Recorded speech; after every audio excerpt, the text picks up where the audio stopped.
A very good morning to all. In today's session, we are all going to learn what is all about international trade and its related theories. So let's begin with the meaning of international trade. So international trade, in simple sense, international trade refers to an exchange or a trade of goods and services between two and more nations. That is exactly called the international trade. This type of trade always contribute and increases the economy of the world, which ultimately relates to the traded commodities in the form of television sets, clothes, garments, machinery, any type of the capital goods, any food material or raw material, etc., to assemble or to prepare or to make up a finished product. When we talk about exceptional cases, international trade, when the international trade has become increased, the services as well as such as the transportation, travel, banking, insurance, advertising, promotional activities, warehousing, distribution activities, it automatically increase. So when there is a trade increases internationally or at a global extent, the services related to the foreign transportation, travel, tourism, banking, warehouses, or any other type of physical distribution and advertising services will automatically increase. So when there is a recent development in any of the foreign trade or any of the foreign investment, the ultimately the production of such foreign goods and services which are related to the television sets, which are related to the machinery, plant, furniture, and fixtures, it automatically the production of such goods will become increased in an international country. So, to conclude, to conclude this particular concept, the international trade is exactly refer to the exchange of goods and services between different countries, and such trade will ultimately increases the world economy. Now we talk about what are the reasons for international trade. So these are the four main reasons that international trade would be possible just because of these particular factors. The first one is production. So, for any single country or for any country, it is not possible to produce equally at a least cost. And that is the main reason that international trade is always considered when there is a production of the goods and services between the different nations. So that is the main reason to produce equally at a least cost. International, the concept of the international trade would exist or considered into an account. The next one is factors of production. So when we talk about the factors of production, which includes labor, capital, raw material, land, for producing or for the purpose of producing the same goods and services which are available in different countries at a different rates, then the international trade, the concept of international trade would exist. The next one is cost of production. Each country finds it very difficult, very challenging, and very adventurous when to produce those goods and services which are in demand, which can be produced efficiently, and the rest of the activities which assign or which are willing to produce in the other countries at a very least cost. So that is why the international trade will always support and help when it comes to the reducing the cost in respect of the producing the various types of activities, the goods and services to different countries or to other countries at a least cost. The next one is resource distribution. When we talk about the modern times, when we talk about the frequent times, the companies always face the problems when there is a limited natural resources. And unfortunately, there is always an unequal distribution of such resources in the country. And as a result, international trade will always helps to equalize that the natural resources which are available at a very limited extent in a particular country. So in this way, the different countries will always come together and help the supply of the natural resources in that particular country which are actually facing a shortage of such resources, and ultimately the international trade will also exist in this particular way of distributing the resources. So these are the four factors, which includes production, the factors of production, and its cost, and how the resources would be distributed. We can take up an example that why the international trade would come into existence. So there are different countries who are very specialized in their own sectors or different sectors. So like we can talk about India. So when we talk about in Indian scenario, the Maharashtra, the West Bengal, Haryana, Punjab, and Kerala is always specialized in different sectors. So when we talk about Maharashtra, is always involved in textile. When we talk about the West Bengal, it's jute products. Haryana and Punjab, we talk about the food products, mainly involved in the agricultural products. So when we talk about the Kerala, it always famous in spices products. So the same categories is also categorized for other countries as well, where the different states of different countries would also involve in different sectors, and accordingly that in that particular sectors is mainly known by such states in different countries. So that is why the international trade is always considers into account, and mainly the four factors of production is always used to produce that the same goods and services at a different rates into different countries. So when we talk about the cost of production, it always come up to the least cost when the rest of the activities which are not being produced efficiently. So these are the reasons for international trade. The next one is types of international trade. So basically, in this particular conceptual framework, there are main three types of international trade. The first one is export trade, second one is import trade, and the third one is entry port trade. So when we talk about the export, obviously the one country is willing to export or to produce goods and services to a different country whenever the goods and services are actually in demand of that particular country. When we talk about the import, the one country demands the goods and services from another country. It would be any type of agricultural products or spices. I could say the jute. I could say the products that can be imported from one country to another country. But when we talk about the import trade, it's a combination of both import and export trade. And ultimately, there is another name which can be called, that is the re-export. So whatever the export has been done between the two countries, again the re-export will be done for in the coming upcoming period or in the coming period by the countries or between the countries.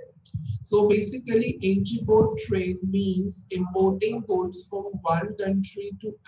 one from one country and exporting it to the another country after adding up some value, after adding up some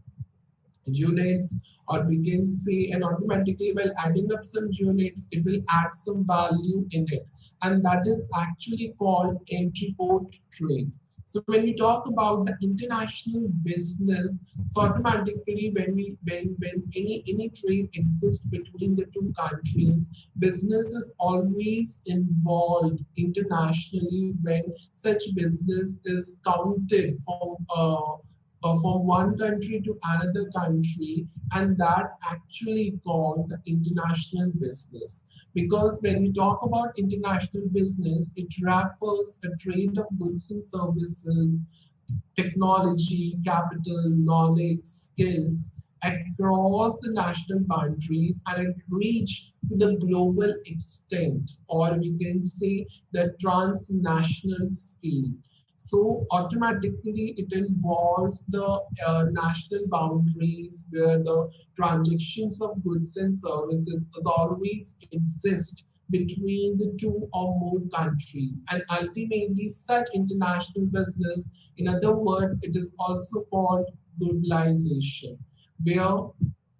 the one country hires the third agencies to produce that goods and services on behalf of that country, on behalf of that particular companies, and that is called globalization when it comes to the international business. Let's talk about the next particular concept, that is the feature of international trade. So when we talk about the features, there are around 9 features of international trade. The first one is large scale operation. It's very logical to understand that in international business, any trade exists between the two countries, that whatever the operations are conducted, it will be conducted on a very large scale. So whatever the production and the marketing activities are always conducted on a very large scale. So if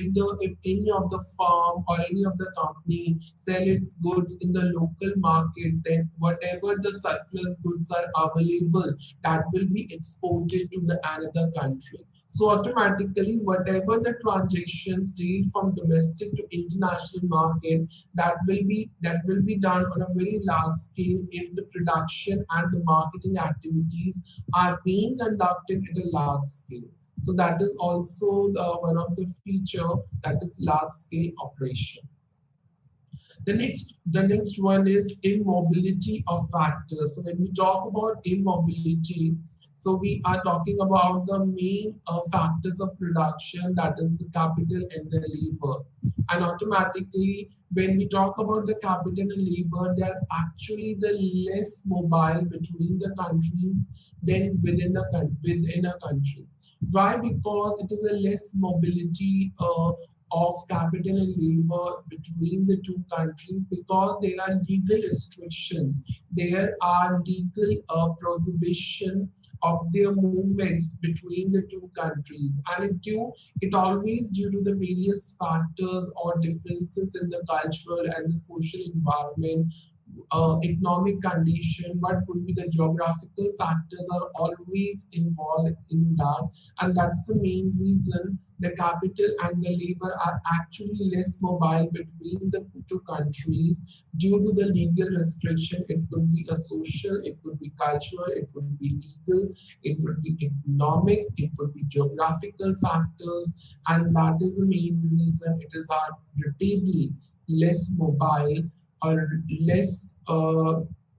you can say, connectivity between the countries rather than within a country. So the next feature is heterogeneous markets. When there are plenty of the buyers who belong to the different countries, And of course, their trade, their taste, their preferences, their belief, their purchase behavior are ultimately different. So when the people in the US or United States of America, they change their needs related to consumer durables are automatically changed very frequently. But in India, until or unless it couldn't be finished, it cannot be replaced. Either it would be any type of consumer goods or any type of non-durable goods, etc. So such differences and these differences between the different countries will make it very difficult to define or to design the products or any type of marketing strategies which are actually essential and appropriate or useful for all those customers who are actually reside in the international markets or for the consumers who belong to the different countries in the international markets. So that is the main feature of the international trade, that is heterogeneous markets, because the consumers who belong to different countries have their different tastes, colors, preferences, beliefs, and purchasing behavior, and ultimately it automatically influences the design of the products and the marketing strategies which are actually necessary or useful for those consumers who are actually exist in this particular international market. The next is integration of economies.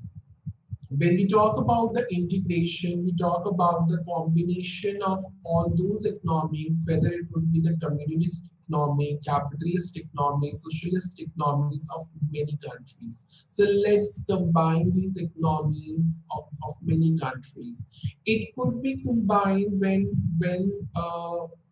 a particular country uses the finances of one country of another country, or any infrastructure used by one country from another country. So ultimately, it called an exchange of the finances from one country to another country, and which always helps to design the product in one country, produce its parts to different country, and assembles into another country. So automatically, it involves an international market when the particular product is designed at the headquarters of the USA, and it assembles or sell their parts to the another German countries and or European countries, and ultimately sell in India. So that's called international market, where the one product, we are talking about one product, and it distributed and assembled to different parts of the countries. That means it is an integration of the economies of one from one country to another country. Like we can take up an example is iPhone, Apple. So Apple is the main designing, everything is to be is in the US or manufacturing, then ultimately it assembles the product to a different parts of the country, and that's ultimately called international market. When we talk about the dominated by developed countries and so automatically, when we talk about the international business, it always dominated by the developed countries and the multinational corporation. We can talk about the USA, we can talk about the UK, we can talk about the Europe, we can talk about the Japan, who always have a fully controlled over the foreign trade. Why? Why it has a control over the foreign trade, a fully control? Because they have their own financial, own human, own technological, and the research and development resources. And that is the main reason it is dominated. Uh, Automatically it means a fully control over the foreign trade, and that is the one of the main feature of international trade, and how the international business has been fully controlled by all these countries, developed countries, rather than the developing countries. The next one is it always benefits to the participating countries. When we talk about the benefits to the participating countries, those countries were actually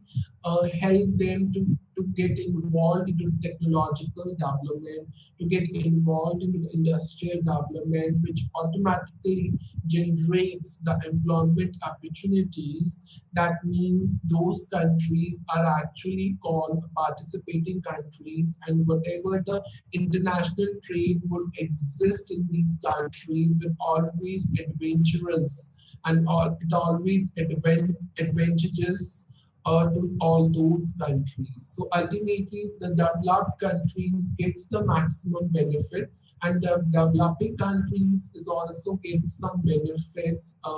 due to the rapid industrial development. So in those particular participating countries, it leads to a rapid industrial development and the more employment opportunities, which ultimately beneficial to all those countries where the international trade are actually exist. Now we talk about the keen competition. So when we talk about the international trade, there are many competitors where the competition is actually very competitive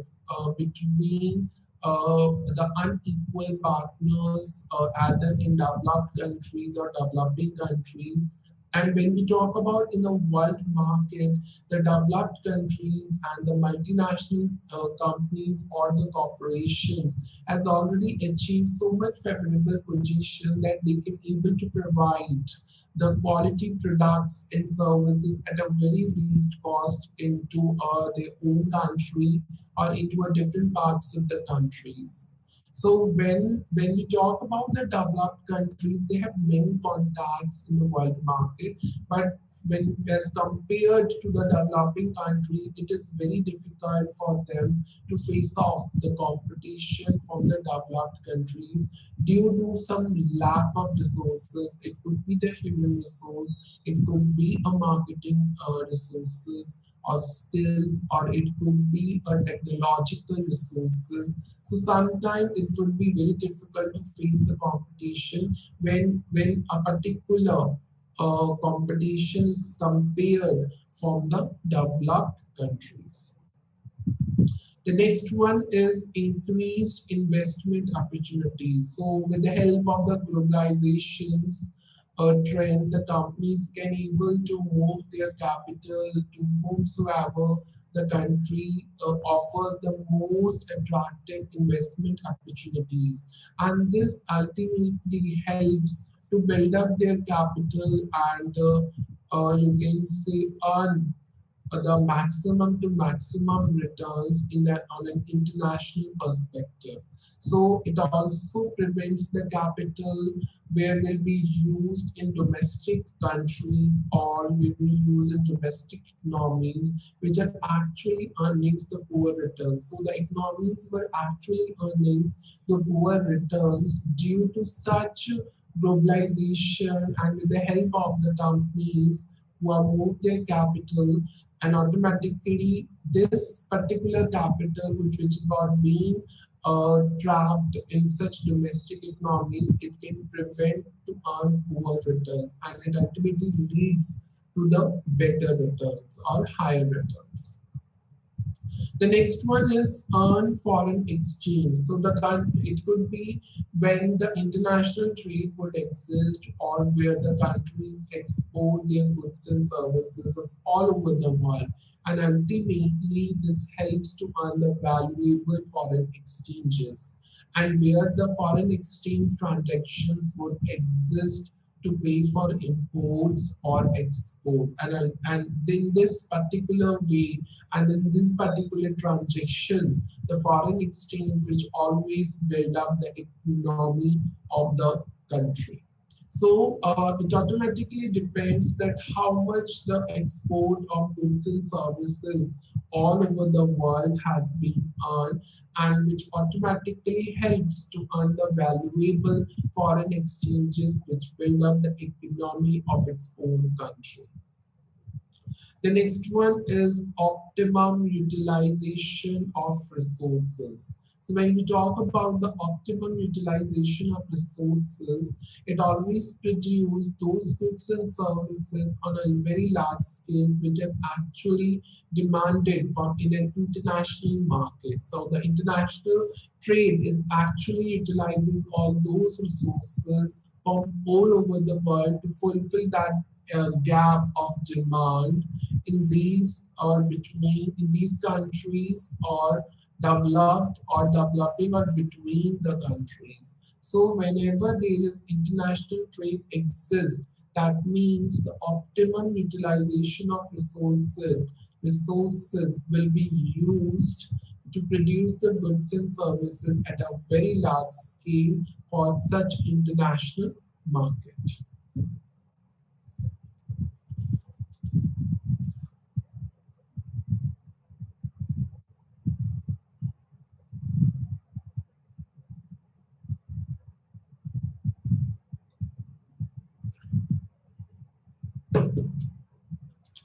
Now we talk about the reasons for the growth of international business.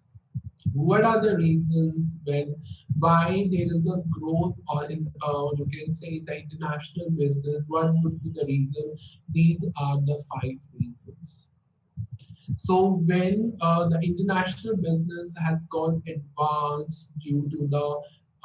liberalization of trade and investment and the development of the technology,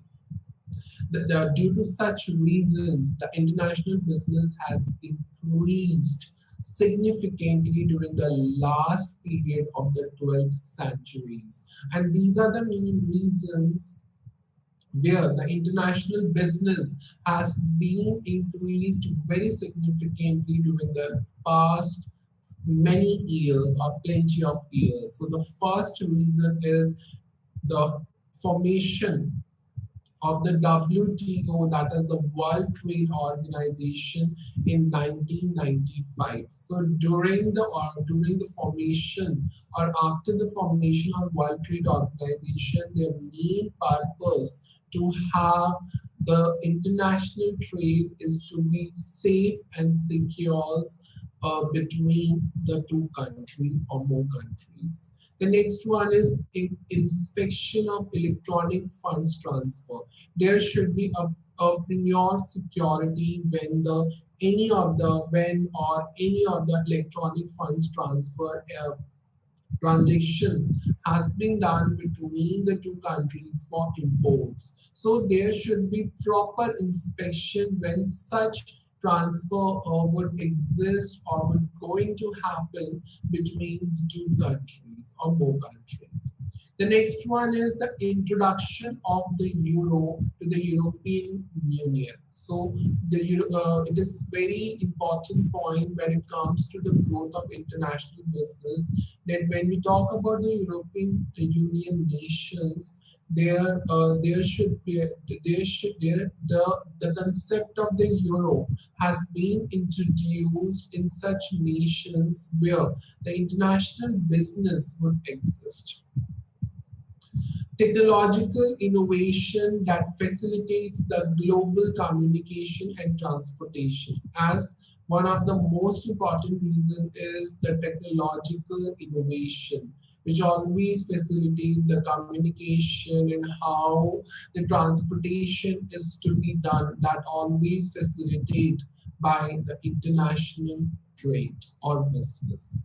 And the next one is dissolution of the number of communist parties or markets. As a result, the more and more economies has been opened up and converted into the private businesses. So that is also the reason that the growth of the international business has been increased over the past years. So whatever the numbers would be, the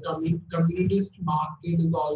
has been dissolved. So when it gets dissolved, the more and more economies will open up and turn and convert into the private business. And in this way, the growth of international business has been increased significantly during the past years. The next one is gains from international business. So automatically international business is not only beneficial to the developed countries, it also beneficial to the developing countries or the participating countries when the one country automatically sell their goods to domestic markets, and whatever the surplus has been left, it will be exported to the different countries that actually make a better market, or you can say a better place where common transactions of such market would takes place. Similarly, it also helps a country to import a commodity which is not being produced or can produce only at a high cost only. And that is the main reason that Adam Smith always suggests to have a free trade, or whatever the gains to you can say occurred or happened to all of the countries can be maximized, and some of the gains or important gains or benefits to the countries are international specialization. Every country is specialized in their own different sectors, and if they are specialized in their different sectors, automatically the different countries who have a shortage of such sectors definitely come forward and involved in international trade by following up the regulations or legal conditions of that particular country. So this is also the one of the gains from international business, where all the countries or more countries would get involved into such sectors. Next one is equalization of prices. So when we talk about to involve into an international business, the prices will be equal or equalized when it comes to the selling the goods and services to the opposite or to different or to a different or another countries at a minimum cost. The next one is equitable distribution of scarce resources. So when we talk about equitable distribution of scarce resources, so any countries who are facing the materials or shortage of materials, or the materials at a limited or a shortage extent, then ultimately international business will always helps to fill short of the resources or the natural resources or the materials, and it will distribute whenever there is need arised for selling of the products. The next one is exchange of technical and marriageable knowledge and skills. So when there is an international business exists, the employers and employers of two different countries would come up together. Then ultimately there is an exchange of technical and marriageable or the management knowledge and skill, which are related to human resources, which are related to finance and technology and particular marketing skills. The next one is comparative cost advantage. So when we talk about comparative cost advantage, so when the two countries, then the cost of two countries would get compared, then ultimately it could be a better off for the both the countries, or in other words, I could say the revenues of both the countries in a particular import or export could be advantage to both of them. That is comparative cost advantage. Now we talk about the barriers to international trade. We talk about the social and cultural differences, and ultimately, this is one of the major issues and one of the problems in international markets, that the cultural differences. So automatically, it's not free from such cultural diversity. When we also talk about any of the markets who are in the foreign countries are not free from cultural diversity. So this is also the one of the issues of the differences in the terms of cultural and social perspective. The next one is differences in the currency unit. So when we talk about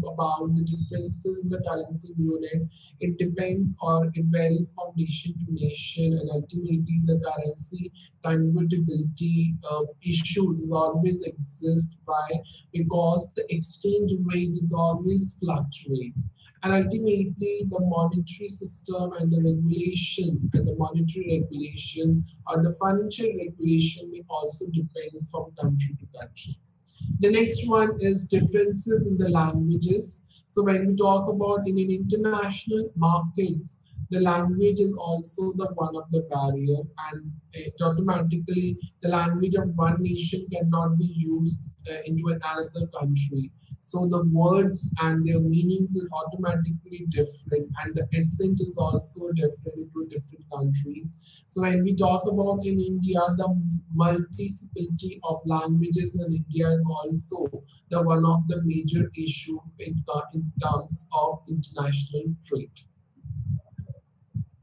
The next one is political and the legal differences. When we talk about the political and legal differences, the political and legal environment of such foreign markets is automatically different from international to domestic or from domestic to international. So it depends on how the companies of different countries do their business and how their business could get increased. So automatically, when we talk about the political and legal environment, is not same in all of the provinces in their home markets or in their own countries. So automatically, this is also the one of the main concern of international business. And when we talk about the India and the old states of India, the political and the legal environment is not exactly the same. So this is the one of the major concern in the international business as well. When we talk about the economic barriers, so the economic environment is also varying from nation to nation, and these barriers are always classified into tariff and non-tariff barriers. When we talk about the tariff barriers, it is one of the most common barrier in terms of trade, and that means the tax on imports. It always restricts to have a free flow of goods and services to protect the domestic industry against the competition. So this is the one of the aim of the tariff barrier, to restrict the flow of goods and services or free flow of goods and services to protect such market from the competition. So let's go on through a basic description of the tariff and non-tariff barriers under these barriers, economic barriers. So tariff barriers, it is the most common type of the barrier. It always put a tax on the imports and always protect the domestic industries from the competition. So whenever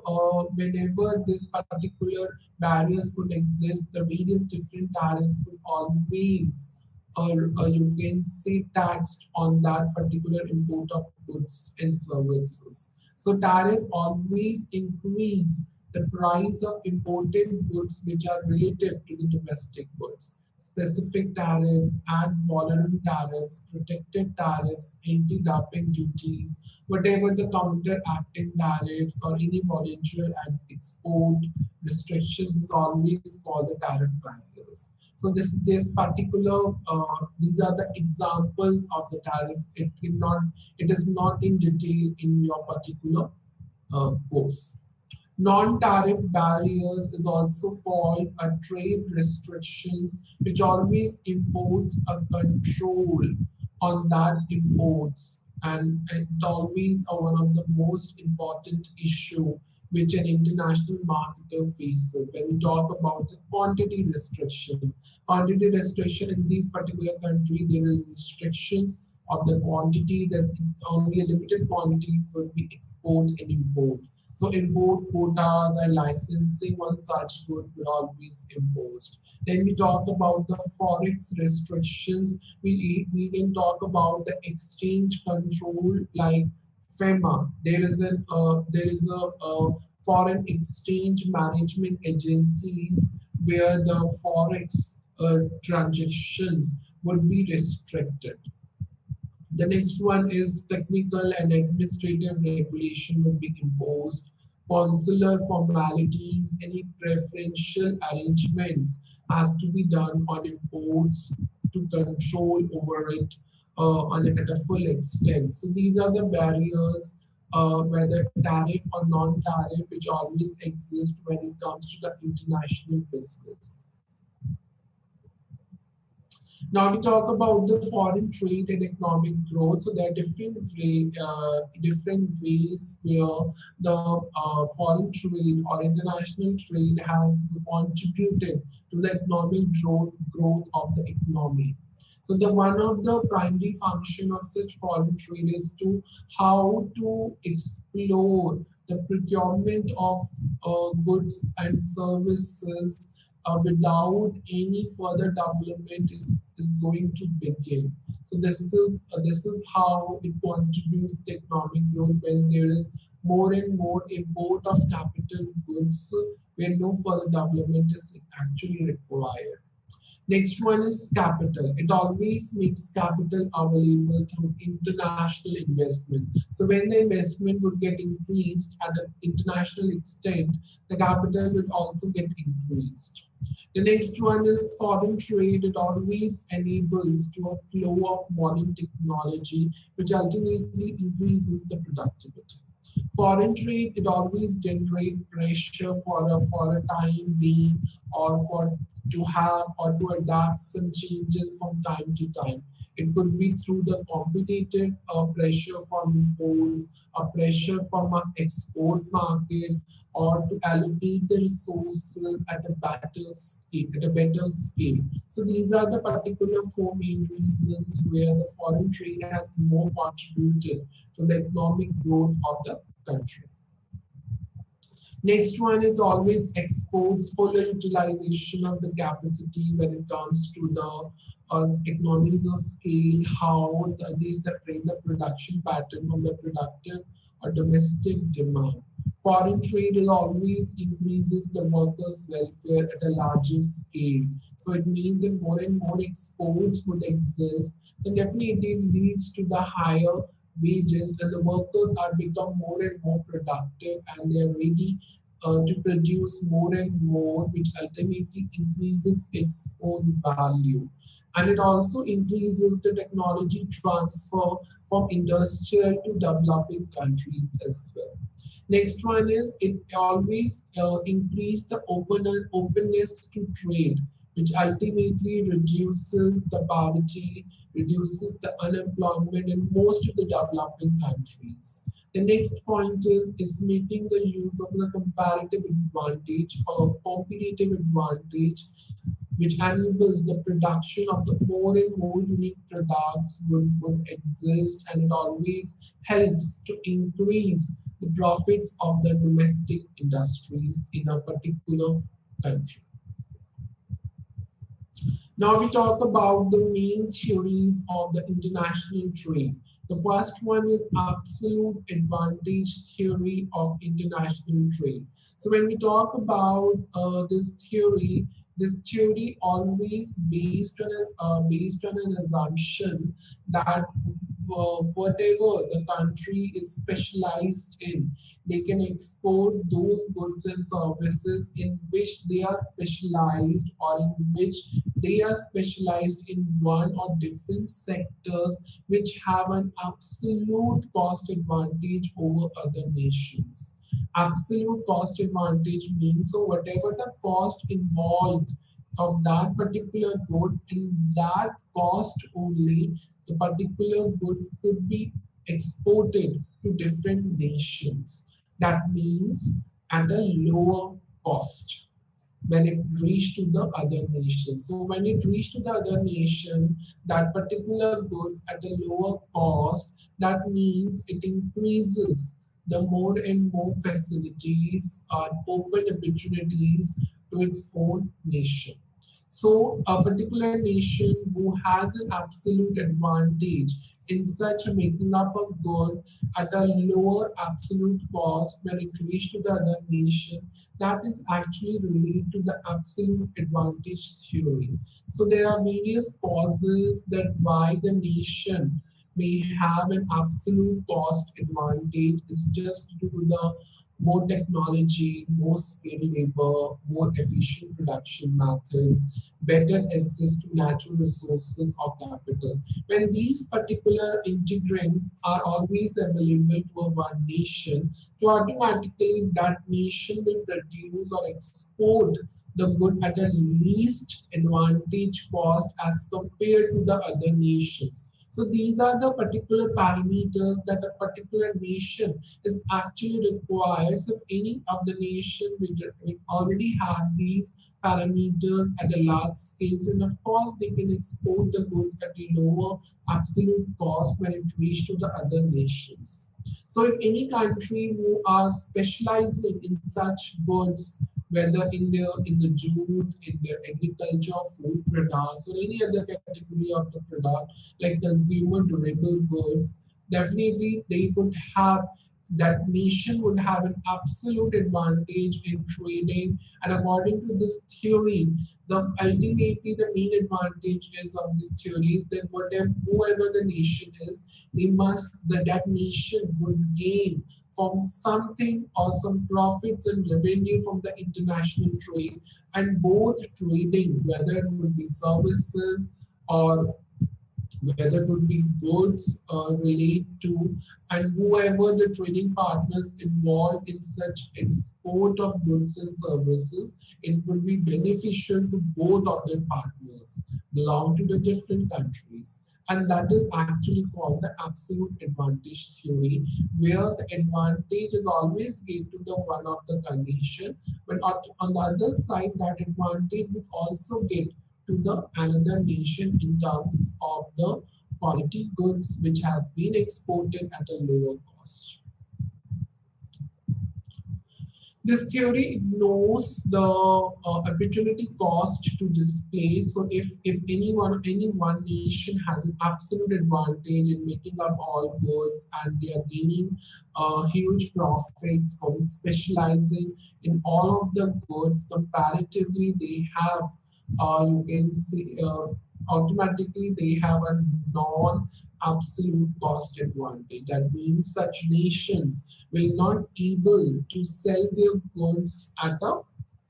lower cost. Why? Because it ignores the opportunity cost. So automatically, when we talk about the opportunity cost, if the one nation has to produce more, then ultimately the other nation will lose something. So that's called an opportunity cost. And this theory will always ignore that cost. And ultimately, those nations who have a huge resources and making up all goods specialized in different sectors, then definitely comparatively as per this theory, it's not an absolute cost advantage. And such comparative advantages depends upon the opportunity cost only. So when we compare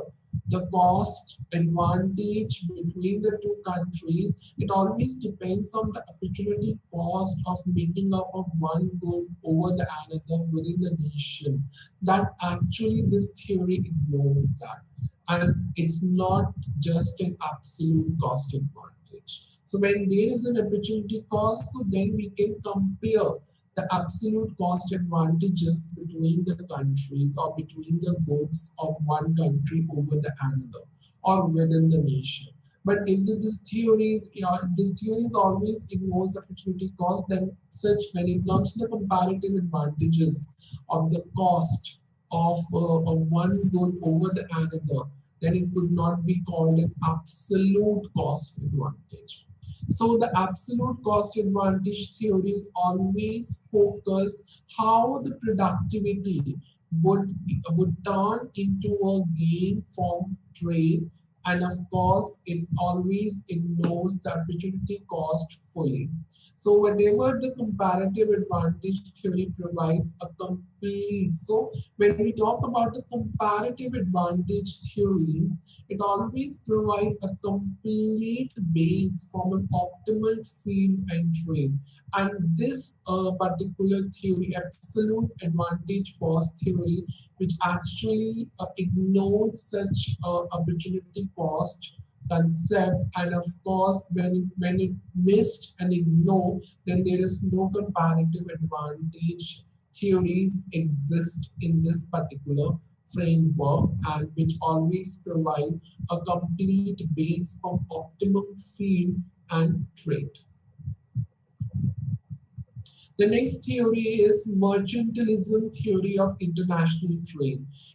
This theory has been dominated and developed by the Western European nation in 16th and 18th century. It always talk about the nation wealth and power in the form of gold and silver, and the favorable trade balance is always been seen in such Western nations to gaining gold and silver. So when we talk about this theory is always talk about to acquire the new markets for domestic goods. So whatever the companies involved in that just capture whatever the source of raw material and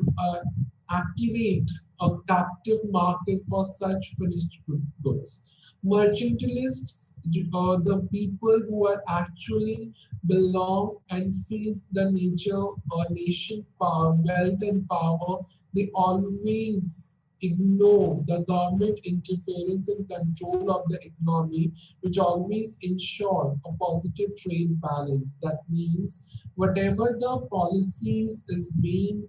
made up to protect the domestic markets is like to impose the tariffs and subsidies, but unfortunately, this theory will ignore such policies to adopt. In this particular theory, whatever the export of finished goods is promoted, while the import of goods was limited, and government will always restrict the export of bullion and the set boundaries for certain exports. So there is some restrictions on the capital goods where the export of such goods would be restricted. So export would possible if the import of goods was limited. So this theory holds this particular concept. In this particular theory, the international trade was seen as zero-sum game, which means when one nation gained, the other nation would always be a loss. That means a one nation gain, it would be at the cost of the another nation loss. So trade is always a weapon to obtain the more goods. So this theory is always stated whatever the gold has to whatever the gold is going to obtain, it automatically would be done by trade only, which is a weapon tool for all those developed nations. So whatever the policies is made by these mercantilists who belong to the Western nations is always leads to conflicts among the nations, and ultimately these nations always pursue and try to have a positive trade balance. But unfortunately, such policy will restrict the overall global trade. This policy is always decline the classical trade theories like absolute advantage and comparative advantage. So this theory it's not belong to any of the benefits of the free trade. So it means if any one nation gains at the loss of another nation only, and this theory such concept holds it. That's called the zero sum game. Now we talk about the next theory, where is a comparative advantage theory. So when we talk about the absolute cost advantage theory, there is no comparative theory because there is the such theory, absolute cost advantage theory doesn't accept the concept of the opportunity cost. So when we talk about the comparative advantage, it always accepts the opportunity cost, the concept of the opportunity cost, which always gives a complete base to have a free trade. So the comparative advantage theory of trade was developed by the British political economist, namely that is David Ricardo, and in his book The Principles of Political Economy Taxation is published in 1870. So according to this theory, country will always get a comparative advantage in terms of cost if that particular country can produce a good at a lower opportunity cost than the another country. That means the lower opportunity cost means it has to produce the less goods in order to produce at a cost of the another goods of another country. So that is called the opportunity cost, the one good where the units of one good has to lose to gain the additional units of another goods. So automatically then the comparative advantage theory would exist where the comparison of the cost would always there from one nation to another nation. So comparative advantage theory would exist if a particular nation can produce a good at a lower opportunity cost than the another country. And lower opportunity cost means, of course, that nation has to lose the less units of other goods in order to produce an additional unit of one good or the first goods. Assumption of this theory, trade would take place between two countries only, let's say England and Portugal, and these two countries would involve in trading of two commodities, say a cloth and wine, and the cost of production of these two goods in both countries is always expressed in terms of labor only. The production of these two goods in both the countries is taken at place at the constant cost only. That means the same cost. There is no transportation cost, no transport cost, if any, and a small a part of product prices which always being ignored in this particular theory, because here we are talking about the opportunity cost. A lower opportunity cost could be decided to produce that good than the other country, and the lower opportunity cost means to lose out the units of the another commodity to produce more and more unit of the first good. So if we talk about the cloth and wine, so to lose out the units, the more and more units of wine to produce the more and more units of cloth. So that is that this theory is actually hold this concept. For example, let's take an examples of Malaysia and Indonesia. Let's say Indonesia can produce both electrical. So Indonesia is able to produce both products that relates to the electrical appliances and the rubber products more efficiently than the Malaysia. That means the production of such electrical appliances is twice than the Malaysia, and for the rubber product it's a 5 times more than the Malaysia. In such a condition, Indonesia has an absolute productive advantage in both goods. That means Indonesia is good in the production of both goods, and the relative advantage in case of the rubber products as well. So in such a case, both the countries can we have a more mutual benefits if the Indonesia exports the rubber products to Malaysia and import the electrical appliances from them, even if Indonesia could efficiently produce the electrical appliances too. That means they have a comparatively a mutual benefits of both producing, importing and exporting the electrical appliances and the rubber products more efficiently. So there is a comparative,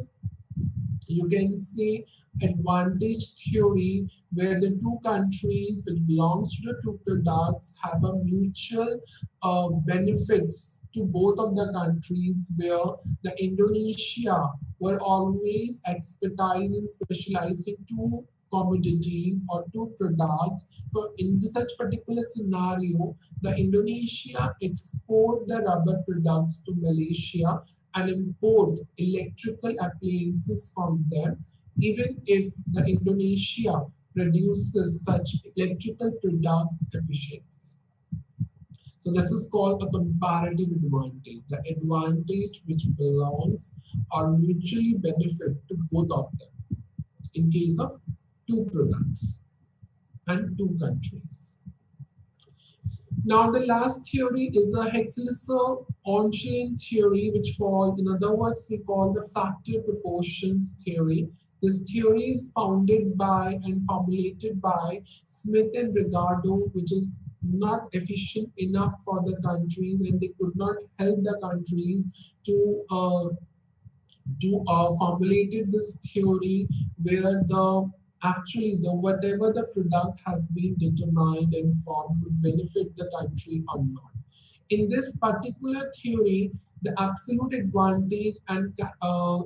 comparative advantage is always support an idea that how a free and open market would help the countries where the products can be produced efficiently by those countries. But this theory is ignored these theories, that is comparative and absolute advantage theory. This theory always holds a comparative advantage only where a country produce any kind of product using up all the factors of production would gain something, would benefit their own country. The main base of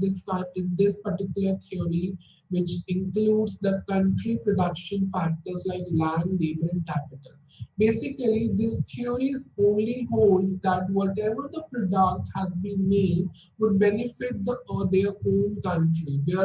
where the comparative advantage theory would be accepted, would be adopted to gain something or to benefit their own country by producing the products by the use of all the factors of productions in their own country. So this theory is holds such concept. They always talk about the resources where the demand and supply would equalize, and whatever the factors has been used, it should be compared to that demand which would be available at a cheaper cost, and whatever the factors has been used should be great demand, but it would be as less expensive. So those countries who produce the goods and export their the same product, they always use the resources to produce that goods which are called all factors of production. So the countries were able to import goods where the raw materials are in short supply in their own country as compared to those who are actually importing. For example, India has a large number of laborers. So foreign countries establish industry that are labor incentive in India, and examples of such industries are the garment and textile industries. As India has a plenty of a number of laborers, so the foreign country industries will come forward and establish industries in India, which are mainly known for the labor incentives and which sectors, that is garment and textile industry. So in this way, this theory holds, so whatever the resources are actually in a short supply in one country, the another country would export that supply and hold a comparative advantage between the countries. So these are the theories, four main theories in this particular block and unit. So that's it for today. Till time, thank you for listening this lecture, and namaste to all.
Dr. Anjaya, Professor of History, Usmania University. From Hyderabad, IGNOU Regional Center. From Hyderabad, IGNOU Regional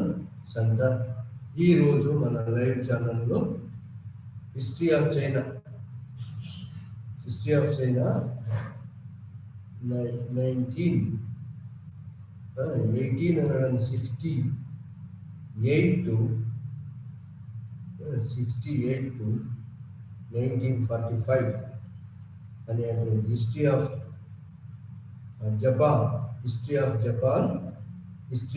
జపాన్లో నుంచి బుక్లో నుంచి BHI ఈ 142 బుక్లో నుంచి unit number 6 అదేంటంటే the Meiji industrialisation and development. Unit number 6 ఏంటంటే మేజీ industrialisation, మేజీ పీరియడ్లో పారిశ్రామిక అభివృద్ధి, ఇండస్ట్రియలైజేషన్ అండ్ డెవలప్మెంట్ ఎలా జరిగిందనేది ఈ యొక్క 6వ యూనిట్లో మనం మేజీ కాలంలో జరిగినటువంటి పారిశ్రామిక అభివృద్ధి మరి ఇతర అభివృద్ధుల గురించి, డెవలప్మెంట్స్ గురించి, ఎకనామిక్ డెవలప్మెంట్స్ గురించి మనం ఈరోజు ఈ లైవ్ ఛానల్లో డిస్కస్ చేయబోతున్నాము. అదే యూనిట్ ఏంటి? Unit number 6 Meiji industrialisation and development అనేటువంటి యూనిట్ను ఈరోజు డిస్కస్ చేస్తున్నాం. దాంట్లో ముఖ్యమైనది ఏంటంటే మేజీ కాలంలో జరిగినటువంటి యొక్క పారిశ్రామిక ఆర్థిక అభివృద్ధి ఏమిటి అనేది దాని మీద డిస్కస్ చేయబోతున్నాం. దాంట్లో మేజీ పరిపాలన కన్నా ముందు 1668 కన్నా ముందు టోకుగవా షోగునేట్ అనేటువంటి యొక్క ఫ్యూడల్ బాకాపు ప్రభుత్వం ఉండేది. ఫ్యూడల్ బాకాపు ప్రభుత్వం తీసేసి మరి ఈ యొక్క మేజీ పరిపాలన రావడం జరిగింది. ఈ మేజీ పరిపాలన నుంచి మరి జరిగిన అభివృద్ధి ఏమిటి, పారిశ్రామిక అభివృద్ధి, ఆర్థిక అభివృద్ధి ఏమిటి అనేది మనం ఈరోజు పాఠంలో. అయితే దీనికన్నా ముందు మేజీ పరిపాలనకు ముందు ఉన్నటువంటి యొక్క ఫ్యూడల్ బాకాపు ప్రభుత్వం లేదా టోకుగవా షోగునేట్ ప్రభుత్వం యొక్క హెరిడిటరీ నుంచి మరి మేజీ చక్రవర్తులు కొన్ని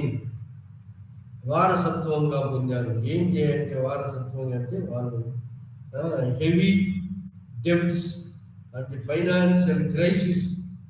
మరి ఇంకా పరిపాలన వ్యవస్థలు ఫైనాన్షియల్ డెబ్ట్స్, అప్పులు, పరిపాలనలో అస్తవ్యస్తము, అప్పులు, మరి పారిశ్రామికంగా ఆర్థికంగా కొన్ని ఇనిషియేటివ్ తీసుకున్నారు టోకుగవా షోగునేట్ బాకాపు ప్రభుత్వం. అవి కూడా ఈ మేజీ వాళ్లకు వారసత్వంగా వచ్చినాయి. ముఖ్యంగా వారసత్వంగా వచ్చినాయి ఏంటంటే పరిపాలనలో అస్తవ్యస్తమే కాకుండా మరి ఈ యొక్క అప్పులు, డెబ్ట్స్, మేజీ పరిపాలనలో డెబ్ట్స్, మరి పరిపాలనా వ్యవస్థ అస్తవ్యస్తం కావటం, ఆర్థిక వ్యవస్థ అస్తవ్యస్తంగా ఉండటం, ఇవన్నీ వారసత్వంగా వచ్చినటువంటి యొక్క చిక్కులు మేజీ ప్రభుత్వానికి. మేజీ చక్రవర్తిత్వం పునరుద్ధరించిన తర్వాత ఫ్యూడల్ ప్రభుత్వం పోయిన తర్వాత వచ్చినటువంటి వారసత్వం ఏంటంటే ముఖ్యంగా అప్పులు, మరి పరిపాలన అస్తవ్యస్తం, పరిపాలనలో కొన్ని పునాదులు కూడా వేశారు వాళ్ళు. ఏది ఫ్యూడల్ బాకాపు ప్రభుత్వం టోకుగవా షోగునేట్ వాళ్ళు కొన్ని షిప్ బిల్డింగ్లో, మరి కొన్నింటిలో కొన్ని పరిశ్రమలలో పునాదులు కూడా వేశారు. మరి ఆ యొక్క పునాదులు మరి రూరల్ ఏరియాలో ఉన్నటువంటి యొక్క ఉన్న దాంట్లో కూడా కొన్ని పునాదులు వేశారు. అవన్నీ కూడా వారసత్వంగా వచ్చినాయి. ఏంటి పరిపాలనలు అస్తవ్యస్తం, పరిపాలనలు మరి ఆర్థిక వ్యవస్థ చిన్నాభాన్యం అయి ఉండటం, ఇవన్నీ వారసత్వంగా వచ్చినటువంటి దాన్ని మరి మేజీ చక్రవర్తులు వచ్చిన తర్వాత వాళ్ళు తీసుకున్నటువంటి 1868 తర్వాత వాళ్ళు తీసుకున్నటువంటి చర్యలు ఏమిటి అంటే, వాళ్ళు మొట్టమొదట ఈ యొక్క మేజీ పరిపాలనలో వాళ్ళు ఏం చేశారంటే, ఈ టోకుగౌవా షోగునేటు పరిపాలనలో ఉన్నటువంటి పరిపాలన వ్యవస్థలో ఉన్నటువంటి యొక్క సమురైని తిరుగుబాటు చేశారు. ఈ యొక్క ఫ్యూడల్ బాకాపు ప్రభుత్వాన్ని కూలదీశారు. ఫ్యూడల్ ప్రభుత్వం కూలదీశారు. కాబట్టి సమురైలకు అంతకుముందు ప్రివిలేజెస్ ఉండే,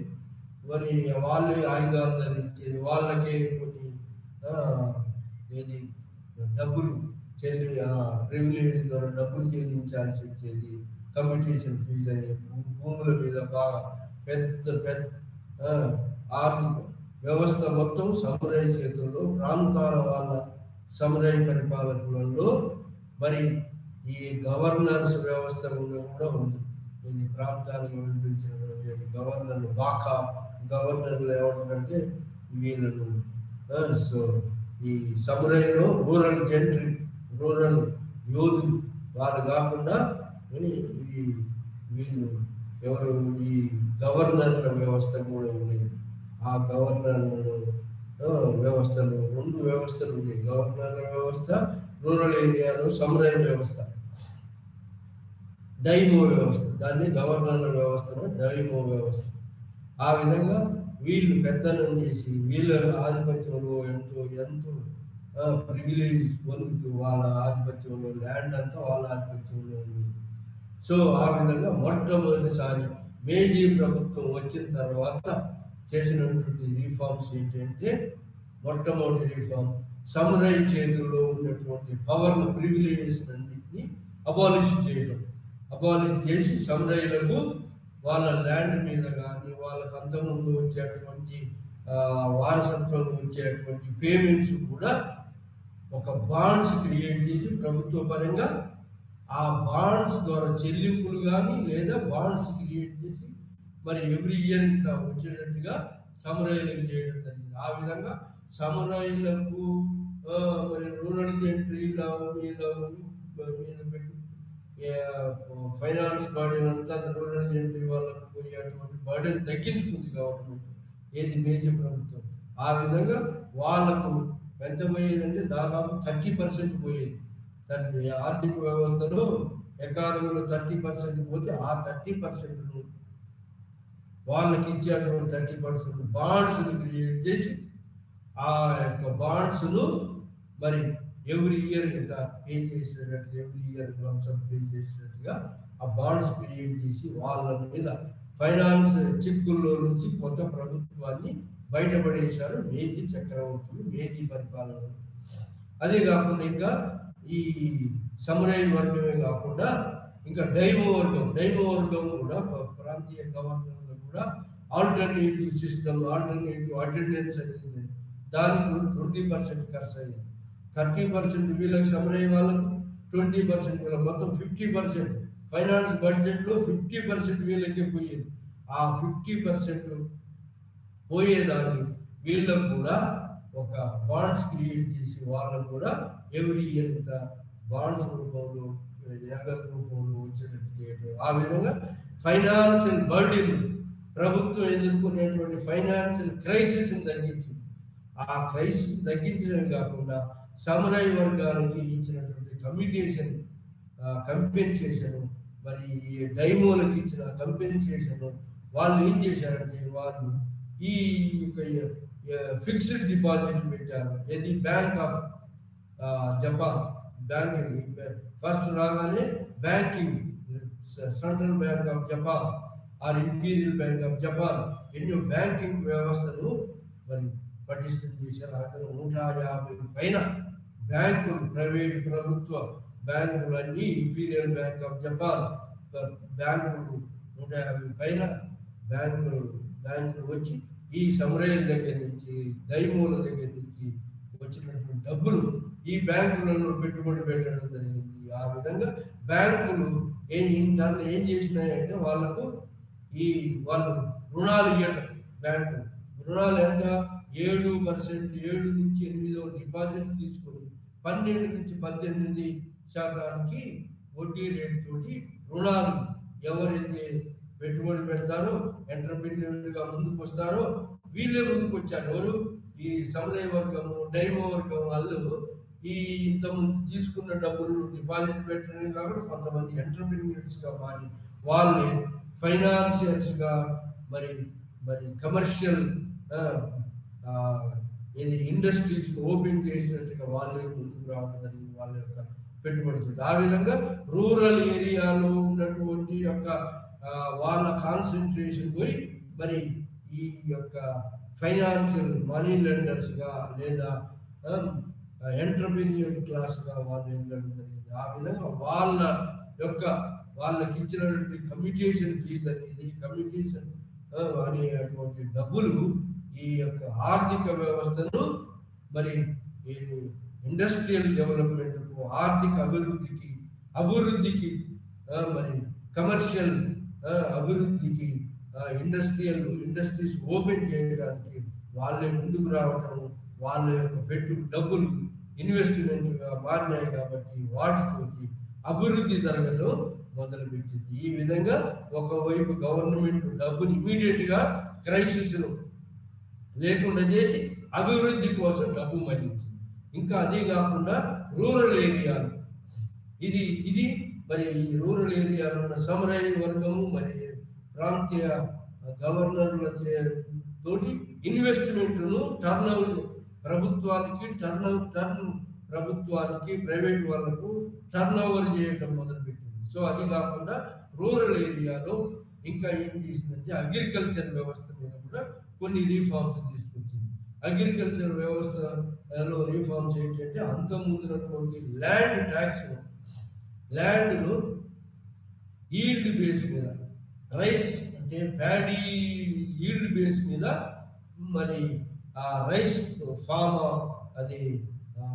ప్యాడీ ఫామ్లో, రైస్ ఫామ్లో ట్యాక్స్ పెళ్లి కైండ్ అంటే ఈ యొక్క రైస్నే ప్రభుత్వం ట్యాక్స్గా పే చేసేవారు. కానీ మేజీ ప్రభుత్వం వచ్చిన తర్వాత ప్రభుత్వం రైస్ రూపేణ కాకుండా క్యాష్ రూపేణ ట్యాక్స్ చెల్లించాలి. అని ట్యాక్స్ కూడా యూనిఫామ్గా నేషనల్ ట్యాక్స్ 3% ట్యాక్స్ చెల్లించాలి. 3% ట్యాక్స్ చెల్లించాలి. మరి 3% ట్యాక్స్ కూడా వ్యతిరేకత, బిజినెస్ వాళ్ళు, రైతులలో వ్యతిరేకత మొదలైతే దాన్ని కూడా 3% నుంచి 2.5% తగ్గించారు. ఆ విధంగా మరి రూరల్ ఏరియాలో కూడా ఈ యొక్క ట్యాక్స్, ఇది ల్యాండ్ రెవెన్యూ ట్యాక్స్ తగ్గించి అంతకుముందు బాకాపు ప్రభుత్వంలో ఉన్న దానికన్నా కొంత తగ్గించి మరి దాన్ని రూరల్ ఏరియాలో అగ్రికల్చరల్ డెవలప్మెంట్ జరిగేటట్టుగా ఇరిగేషన్ ఫెసిలిటీస్ పెట్టారు. ఇంకా అది కాకుండా ఇరిగేషన్ ఫెసిలిటీస్ కాకుండా ఫెర్టిలైజర్స్ ప్రొవైడ్ చేశారు. నూతన ఎక్విప్మెంట్స్, పరికరాలను సమకూర్చారు. సో ఆ విధంగా రూరల్ ఏరియాలో ప్రొడక్షన్ పెంచారు. మరి ఈ ప్రొడక్షన్ లో ఎవరికి ఎక్కువగా లాభం పొందిందంటే రిచ్ పీజెంట్స్ ఆర్ సమరయ వర్గానికి ఎక్కువ, ఆర్ ఈ యొక్క ల్యాండ్ లార్డ్స్ కు ఎక్కువగా ఈ యొక్క చట్టాలు అనుకూలంగా ఉన్నాయి. అదే టెనెంట్స్ కు అనుకూలంగా లేవు. టెనెంట్స్ ఎవరైతే కౌలు చేస్తారో ఈ భూములు వాళ్ళకు అనుకూలంగా లేవు. ఈ ల్యాండ్ రెవెన్యూ ట్యాక్స్ అనుకోండి, ల్యాండ్ మరి రూరల్ రిచ్ పీపుల్ ఇంకా రిచ్ పీపుల్ గా తయారు చేయడానికి ఈ యొక్క ల్యాండ్ రిఫార్మ్స్, ల్యాండ్ మీద తీసుకున్నటువంటి డెసిషన్స్ ఉపయోగపడి మరి పడ్డాయి. అయినప్పటికీ కూడా ప్రొడక్షన్ పెంచడం పెంచారు. సో టెనెంట్స్ కు మధ్యలో, భూస్వాములకు మధ్యలో ఎన్నో ప్రొటెస్టులు, ఉద్యమాలు నడిచినాయి. ఆ ఉద్యమాలను కూడా భూస్వాములకు సపోర్ట్ చేసింది మేజీ ప్రభుత్వం, కానీ టెనెంట్స్కి సపోర్ట్ చేయలేదు. ఎందుకంటే రిచ్ పీపుల్ ఇంకా రిచ్ చేయటం, పూర్ పీపుల్ కన్జంప్షన్ తక్కువ చేసుకొని మరి దేశానికి ఆర్థిక వ్యవస్థకు మరి బలోపేతం చేయాలని ఈ విధంగా స్లోగన్, దేశం కోసం పాటుపడాలి, దేశం కోసం అందరూ త్యాగం చేయాలి. ఆ విధంగా రిచ్ పీపుల్ దేశం కోసం మరి ఆ యొక్క అమౌంట్ దేశం కోసం యూజ్ చేయడం, లాభాపేక్ష కాకుండా మరి అభివృద్ధి కోసం పెట్టడం జరిగింది రిచ్ పీపుల్. పూర్ పీపుల్ వాళ్ళ కన్జంప్షన్ తగ్గించుకొని, వాళ్ళ డిమాండ్స్ తగ్గించుకొని పూర్ పీపుల్ కూడా మరి దేశం కోసం మరి దేశాభివృద్ధి కోసం టర్న్ కావడం జరిగింది. ఆ విధంగా పీపుల్ ప్రజలను టర్న్ చేసిన దేశ అభివృద్ధి కోసం జపాన్ మరి పెద్ద బలమైన దేశంగా, రిచ్ కంట్రీగా, రిచ్ నేషన్గా ఎదగాలి. ఇంకా రిచ్ నేషన్ గా కూడా మరి బలమైన సైనిక శక్తిని ఎదగాలని చెప్పి నిర్బంధ సైనిక వ్యవస్థను పెట్టింది. సామురాయికి ఉన్నటువంటి ప్రివిలేజ్ తొలగించింది, డైమోకు ఉన్న ప్రివిలేజ్ తొలగించింది. ఆ ప్రివిలేజ్ పోయి అన్ని వర్గాల వాళ్ళు సైన్యంలో చేరవచ్చు. ఆ సైన్యంలో నిర్బంధ సైనిక విద్య 7 సంవత్సరాలు, 3 ఏళ్ళు ట్రైనింగ్, మరి ఎంత ఉంటుంది, 4 ఏళ్ళు రిజర్వ్ ఫోర్స్ గా నిర్బంధ సైనిక విద్య ద్వారా జపాన్ సైనిక శక్తిగా చేయడం జరిగింది. ఈ మేజీ యొక్క రిఫార్మ్స్ సైనిక శక్తిగా మిలిటరీ ఎక్విప్మెంట్స్ మరి మిలిటరీ సామాగ్రిని పెంచేటందుకు మరి బాగా industries, military type of industries, మిలిటరీకి అవసరమైనటువంటి ఉత్పత్తులను ఎక్కువ చేయడం జరిగింది. అదేవిధంగా రూరల్ ఏరియాలో కూడా ఫుడ్ ప్రొడక్షన్ పెంచింది. ఫుడ్ ప్రొడక్షన్ లో మరి సమురాయ్ వర్గానికి ఉన్న ల్యాండెడ్ ప్రాపర్టీ రైట్స్, ఇప్పుడు ఏంటంటే రూరల్ ఏరియాలో ప్రాపర్టీ రైట్స్ ఎవరైతే ట్యాక్స్ పే చేస్తారో వాళ్ళు ఓనర్షిప్ గా ఎదగటం. ఆ విధంగా ల్యాండ్ రిఫార్మ్స్ ఏంటంటే ల్యాండ్ ఏమైంది, సేలబుల్ గూడ్గా. ఇప్పుడు ప్రభుత్వం ఎవరైతే ల్యాండ్స్ ఉన్నారో వాళ్ళు భూమిని అమ్ముకోవచ్చు, కొనుక్కోవచ్చు. ఆ సేలబుల్ గూడుగా, సేలబుల్ వస్తువుగా భూమిని చేశారు. ఇంతకుముందు సేలబుల్ వస్తువు కాకుండా భూమి మరి ఆ విధంగా సేలబుల్ వస్తువుగా చేయడం కాకుండా కలెక్టివ్ వ్యవసాయం కూడా రూరల్ ఏరియాలో కలెక్టివ్ గా చేయడం. కోఆపరేటివ్ సొసైటీస్ మరి బ్యాంకుల దగ్గర నుంచి రుణాలు ఇప్పించడం, మరి టెక్నాలజీని ఇంప్రూవ్ చేయడం. సో ఆ విధంగా రూరల్ ప్రొడక్షన్ పెంచడం జరిగింది. ఈ కోఆపరేటివ్ కలెక్టివ్ వ్యవసాయం ద్వారా, కోఆపరేటివ్ సొసైటీ ద్వారా, మార్కెటింగ్ వ్యవస్థ, ప్రొడ్యూసర్స్ అంతా ఒక కోఆపరేటివ్ సొసైటీగా, మరి కన్జ్యూమర్స్ అంతా ఒక కోఆపరేటివ్ సొసైటీస్గా, మరి ఈ విధంగా కోఆపరేటివ్ కలెక్టివ్ వ్యవసాయాన్ని కోఆపరేటివ్ సొసైటీస్ ద్వారా రూరల్ ప్రొడక్షన్ పెంచింది. ల్యాండ్ మీద వచ్చే ప్రొడక్షన్, ఫుడ్ గ్రెయిన్ ప్రొడక్షన్ పెంచడం జరిగింది. ఇది రూరల్ ఏరియాలో తీసుకొచ్చినటువంటి మార్పులు. రూరల్ ఏరియాలో రిచ్ గా మారారు, పూర్ పీపుల్ పూర్గా అయినప్పటికీ వాళ్ళు ఎడ్యుకేషన్స్ కానీ, ఇండస్ట్రియల్ వర్కర్స్ యొక్క యూనియన్స్ కానీ సపోర్ట్ చేయలేదు. ఆ విధంగా జపాన్ దేశం రిచ్ దేశంగా, ప్రజలు రిచ్ గా, మరి పూర్ పీపుల్ మాత్రం సాక్రిఫైస్ చేయాలన్నట్టుగా ఈ యొక్క ప్రజలు ఆ యొక్క స్లోగన్స్ తోటి వలసడం జరిగింది. ఆ విధంగా రూరల్ ఏరియా ప్రాబ్లమ్స్, మరి అర్బన్ ఏరియాలో వచ్చినటువంటి రూరల్ ఏరియాలో ఉన్నటువంటి ఈ యొక్క టెనెంట్స్ అర్బన్ ఏరియాలో ఎక్కువ వేతనాలు ఉంటాయి, ఎక్కువ డైలీ వేజెస్ ఉంటాయి. కాబట్టి ఈ రూరల్ ఏరియాలో ఉన్నటువంటి యొక్క వ్యవసాయ కార్మికులు, టెనెంట్స్, కౌలుదారులను అర్బన్ ఏరియాలోకి మార్చేటట్టుగా, అర్బన్ ఏరియాలో అట్రాక్ట్ చేసేటట్టుగా, మరి అక్కడ ఎక్కువ వేతనాలు ఉంటాయని చెప్తారు. ఆ విధంగా టెనెంట్స్ అర్బన్ ఏరియాకు అట్రాక్ట్ చేయడం జరిగింది. సో ఆ విధంగా అట్రాక్ట్ చేయడం వల్ల ఏమైంది, రూరల్ పాపులేషన్ అంతా కూడా అర్బన్ ఏరియాకు పోవటం, దాంతో రూరల్ ఏరియాలో ఏది వ్యవసాయ శ్రామికుల యొక్క కొరత ఏర్పడింది, వ్యవసాయ శ్రామికుల కొరత ఏర్పడింది. సో ఆ విధంగా వ్యవసాయ శ్రామికులు తగ్గినప్పటికీ production, irrigation facilities, agriculture promote చేసింది కాబట్టి, మరి ఫెర్టిలైజర్ స్వీప్ చేశారు కాబట్టి. ఇంకోటి, ఇక్కడ వెస్టర్న్ కంట్రీస్ లో జరిగినటువంటి యొక్క బిగ్ ఫార్మ్స్ కాకుండా స్మాల్ ఫార్మర్స్ 2.5 acres యూనిట్ గా, హెక్టార్ వైజ్ యూనిట్ గా స్మాల్ ఫార్మర్స్, స్మాల్ ప్రొడక్షన్ ద్వారా, స్మాల్ ప్రొడక్షన్, రూరల్ ప్రొడక్షన్ తోటి మరి సెల్ఫ్ సఫిషియెంట్ దేశంగా మారింది ఇది జపాన్. ఇది క్వైట్ అపోజిట్. వెస్టర్న్ కంట్రీస్ లో వెస్టర్నైజేషన్, మోడర్నైజేషన్, జపాన్ లో ట్రెడిషనల్ సెక్టర్ లో, రూరల్ సెక్టర్ లో ట్రెడిషనల్ సెక్టర్ నుంచి ఉత్పత్తులు పెరిగినాయి.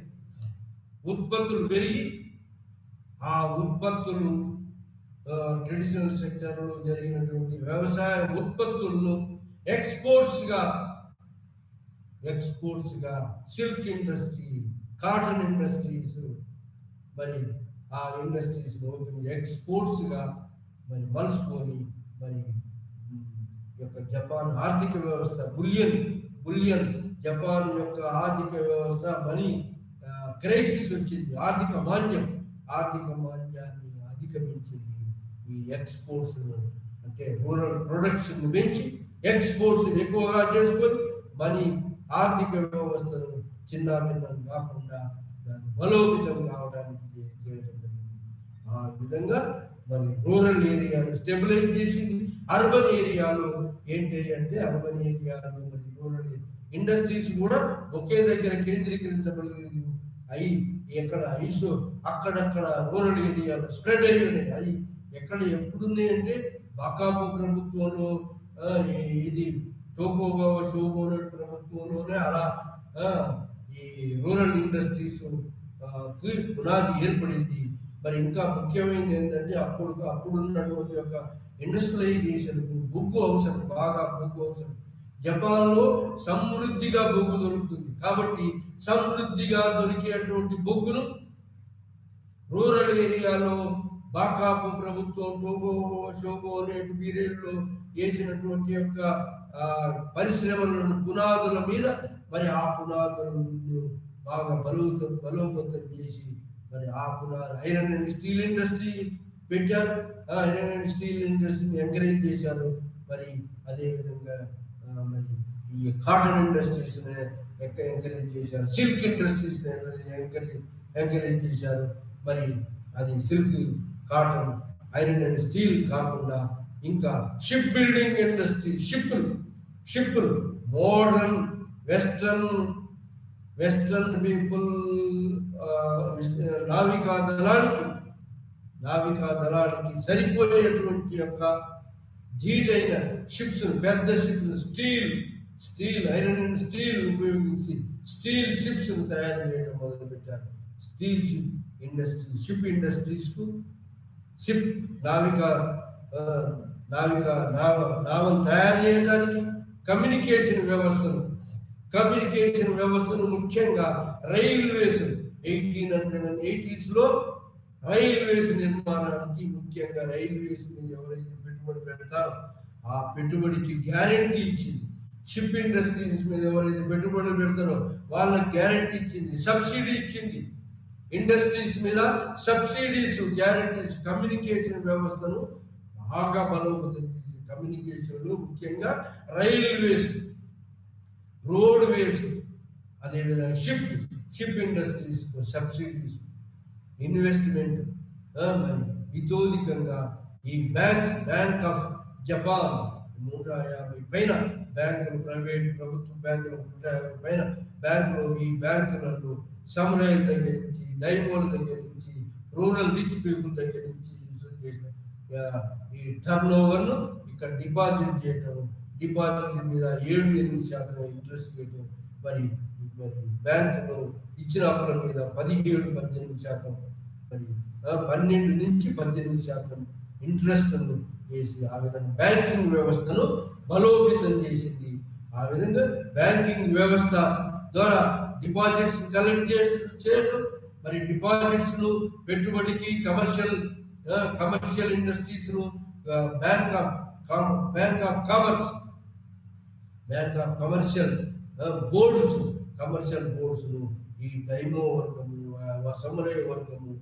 మరి ఇంత ఉన్నటువంటి రూరల్ ఏరియాలో ఒక ల్యాండ్ మీదనే వాళ్ళ కాన్సన్ట్రేషన్ కాకుండా కమర్షియల్ పీపుల్ గా, మర్చెంట్స్ గా, మనీ లెండర్స్ గా, మరి ఎంటర్ప్రెన్యూర్స్ గా వాళ్ళు మనీ ఇన్వెస్ట్ చేసి వాళ్ళ మనీ మరి ఆ విధంగా వివిధ ఇండస్ట్రీస్ వైపు వాళ్ళ రిచ్ పీపుల్ ను టర్న్ చేసింది. ఆ రిచ్ పీపుల్ కు, ఎంటర్ప్రెన్యూర్స్ కు గవర్నమెంట్ ఏం చేసిందని సబ్సిడీస్ ఇచ్చింది. మరి సబ్సిడీస్ కాకుండా loans, cheaper loans, guarantees, communication వ్యవస్థను గ్యారంటీ ఫారిన్ ఇన్వెస్టర్స్, ఫారిన్ వాళ్ళు కూడా పెట్టుబడి పెట్టారు. అయితే జపాన్ లో ముఖ్యమైనది ఏంటి అంటే ఫారిన్ ఇన్వెస్ట్మెంట్స్ ను ఎక్కడో అవసరమైతే తప్ప ఎక్కువ ఫారిన్ ఇన్వెస్ట్మెంట్ ను తీసుకోలేదు. ఎందుకంటే ఫారిన్ ఇన్వెస్ట్మెంట్ ఎక్కువైతే ఫారిన్ వాళ్ళ యొక్క పెద్దనం పెరుగుతుంది. కాబట్టి అది జపాన్ సార్వభౌమత్వానికి ఆటంకం కలుగుతుందని చెప్పి ఈ యొక్క మేజీ చక్రవర్తి అతనికి సపోర్ట్ చేసే అటువంటి యొక్క సపోర్టర్స్ ఏమన్నారంటే మేజీ లీడర్స్ అంటారు. మేజీ లీడర్స్ యొక్క పరిపాలన యంత్రాంగం, పటిష్టమైనటువంటి పరిపాలన యంత్రాంగాన్ని, పరిపాలన మంత్రిత్వాన్ని, క్యాబినెట్ వ్యవస్థను, మరి ఈ యొక్క పరిపాలన యంత్రాంగాన్ని బాగా ఈ మోడర్నైజ్ చేసి పరిపాలనలో ప్రభుత్వానికి సపోర్ట్ చేసినట్టుగా ప్రజలను, రిచ్ పీపుల్ కానీ పూర్ పీపుల్ కానీ ప్రభుత్వం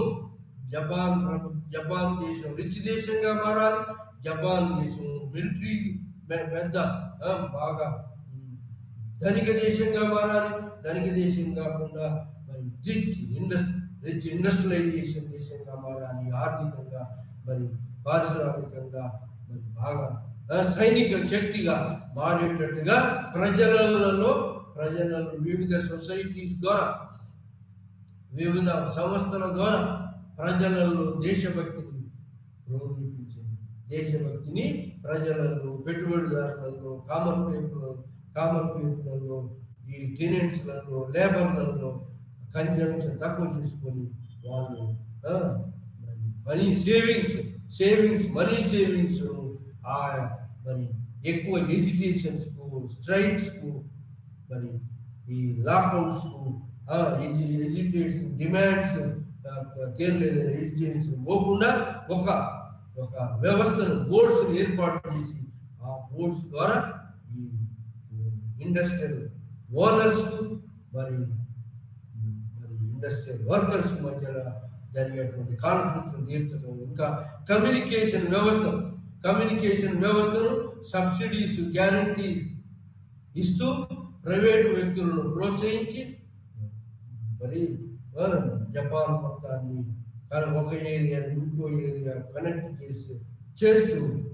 పెద్ద మొత్తంలో రైల్వే నిర్మాణం చేపట్టింది. ఆ తర్వాత నేషనల్ రైల్వే బోర్డుని ఏర్పాటు చేసి ఈ రైల్వే వ్యవస్థను మొత్తం ప్రభుత్వాధీనంలోకి తీసుకోవడం జరిగింది. ఆ విధంగా ప్రభుత్వాధీనంలో తీసుకొని మరి కమ్యూనికేషన్ వ్యవస్థను, మరి ట్రాన్స్పోర్ట్ అండ్ కమ్యూనికేషన్ అందరికీ అందుబాటులో వచ్చేటట్టు చేసింది. ఆ విధంగా transport and communication development, iron and steel industries development, and core industries development, and silk industries development, మరి కాటన్ ఇండస్ట్రీస్ డెవలప్మెంట్, మరి ఈ యొక్క economic resources, entrepreneur classes encourage చేస్తూ సబ్సిడీస్, గ్యారంటీస్ ఇచ్చి ఈ యొక్క పారిశ్రామిక ఆర్థిక అభివృద్ధి జరిగేటట్టు చేసింది జపాన్ లో ఈ యొక్క మేజీ లీడర్స్. ఆ విధంగా పారిశ్రామిక ఆర్థిక అభివృద్ధి చేయడం జరిగింది. ఆ విధంగా పారిశ్రామిక ఆర్థిక అభివృద్ధి ద్వారా మరి రిచ్ పీపుల్ కానీ పూర్ పీపుల్ కానీ దేశభక్తి కోసం, దేశం కోసం త్యాగం చేసినట్టుగా చేసి వాళ్ళు సెల్ఫ్ సఫిషియెంట్ దేశమే కాకుండా దేశం కోసము ప్రజలు పాటుపడి తమ యొక్క శక్తిని దేశ వృద్ధికి, దేశాభివృద్ధికి పాటుపడినట్టుగా రిచ్ పీపుల్ పూర్ పీపుల్ కూడా ఆ విధంగా టర్న్ చేయడం జరిగింది. ఈ మేజీ యొక్క బ్యూరోక్రసీ, మేజీ లీడర్స్ యొక్క ప్రాపగేషన్. జపాన్ పెద్ద దేశంగా, పెద్ద రిచ్ కంట్రీగా మారాలి, ప్రాస్పరస్ కంట్రీగా మారాలి. మరి డెవలప్మెంట్ రిచ్ వెస్టర్న్ కంట్రీస్ కు పోటీ పడేటట్టు డెవలప్మెంట్ జరగాలని చెప్పి పోటీ పడి ఆ విధంగా అభివృద్ధి చేసింది. కానీ ఈ అభివృద్ధిలో మరి దీనికి మేజీ చక్రవర్తులు చేసినటువంటి రిఫార్మ్స్లలో సమురాయ్ వర్గము, ఆ డైమో వర్గము ఎవరైతే ప్రివిలేజెస్ అబాలిష్ చేస్తే ఆ ప్రివిలేజెస్ ఓడిపోయిన వాళ్ళ దగ్గర నుంచి కూడా తిరుగుబాట్లు జరిగింది. ఎన్నో తిరుగుబాట్లు మేజీ లీడర్స్ మీద, మేజీ ప్రభుత్వం మీద తిరుగుబాట్లు జరిగింది. ఆ తిరుగుబాట్లన్నిటి కూడా మరి అణచివేయటం జరిగింది ఐరన్ హ్యాండ్ తోటి. ఆ విధంగా తిరుగుబాట్లు అణచివేసింది. రూరల్ ఏరియాలో పీజెంట్స్, రైతులు కూడా ప్రొటెస్ట్ చేశారు. ఎక్కువ ట్యాక్స్ కు వాళ్ళకు టెనెంట్స్ కి రైట్స్ లేకపోవటము, రిచ్ పీపుల్ కు రిచ్ గా ప్రభుత్వం మరి రిఫార్మ్స్ ప్రవేశపెట్టడం, మరి రిచ్ పీపుల్ బికమ్ రిచ్ గా చేయటం, మరి పూర్ పీపుల్ బికమ్ పూర్ గా ఉన్నటువంటి యొక్క చర్యలు తీసుకోవడంతో మరి ఆ విధంగా మనీ, రిచ్ పీపుల్ దగ్గర ఉన్న మనీని నేషనల్ డెవలప్మెంట్ ఇన్వెస్ట్మెంట్ గా మార్చింది. మరి రూరల్ పీపుల్ మరి వాళ్ళు సాక్రిఫైస్ చేస్తూ దేశాభివృద్ధికి, మిలిటరీ ఎక్విప్మెంట్స్ కు రూరల్ ఏరియాలో మరి అందరినీ సైన్యంలో తీసుకొని నిర్బంధ సైనిక విద్య, మరి ఎడ్యుకేషన్ డెవలప్మెంట్, ఇండస్ట్రియల్ డెవలప్మెంట్, మరి silk industries development, cotton industries development, మరి ship building industry development, so అది communication, transport and communication, railways, ఈ అన్నిటి డెవలప్మెంట్ అన్నిటిని ప్రోత్సహించి ఆ విధంగా మరి ఈ యొక్క తిరుగుబాట్లు, రూరల్ ఏరియాలో ఉన్న తిరుగుబాట్లు అణిచివేసి అర్బన్ ఏరియాలో వచ్చినటువంటి యొక్క సమురాయ్ వర్గము లేదా అర్బన్ ఏరియాలో రూరల్ రిచ్ పీజెంట్రీ వర్గము, రిచ్ పీపుల్ సమురాయ్ మరి డైమోల యొక్క తిరుగుబాట్లను కూడా అణిచివేసి బలమైనటువంటి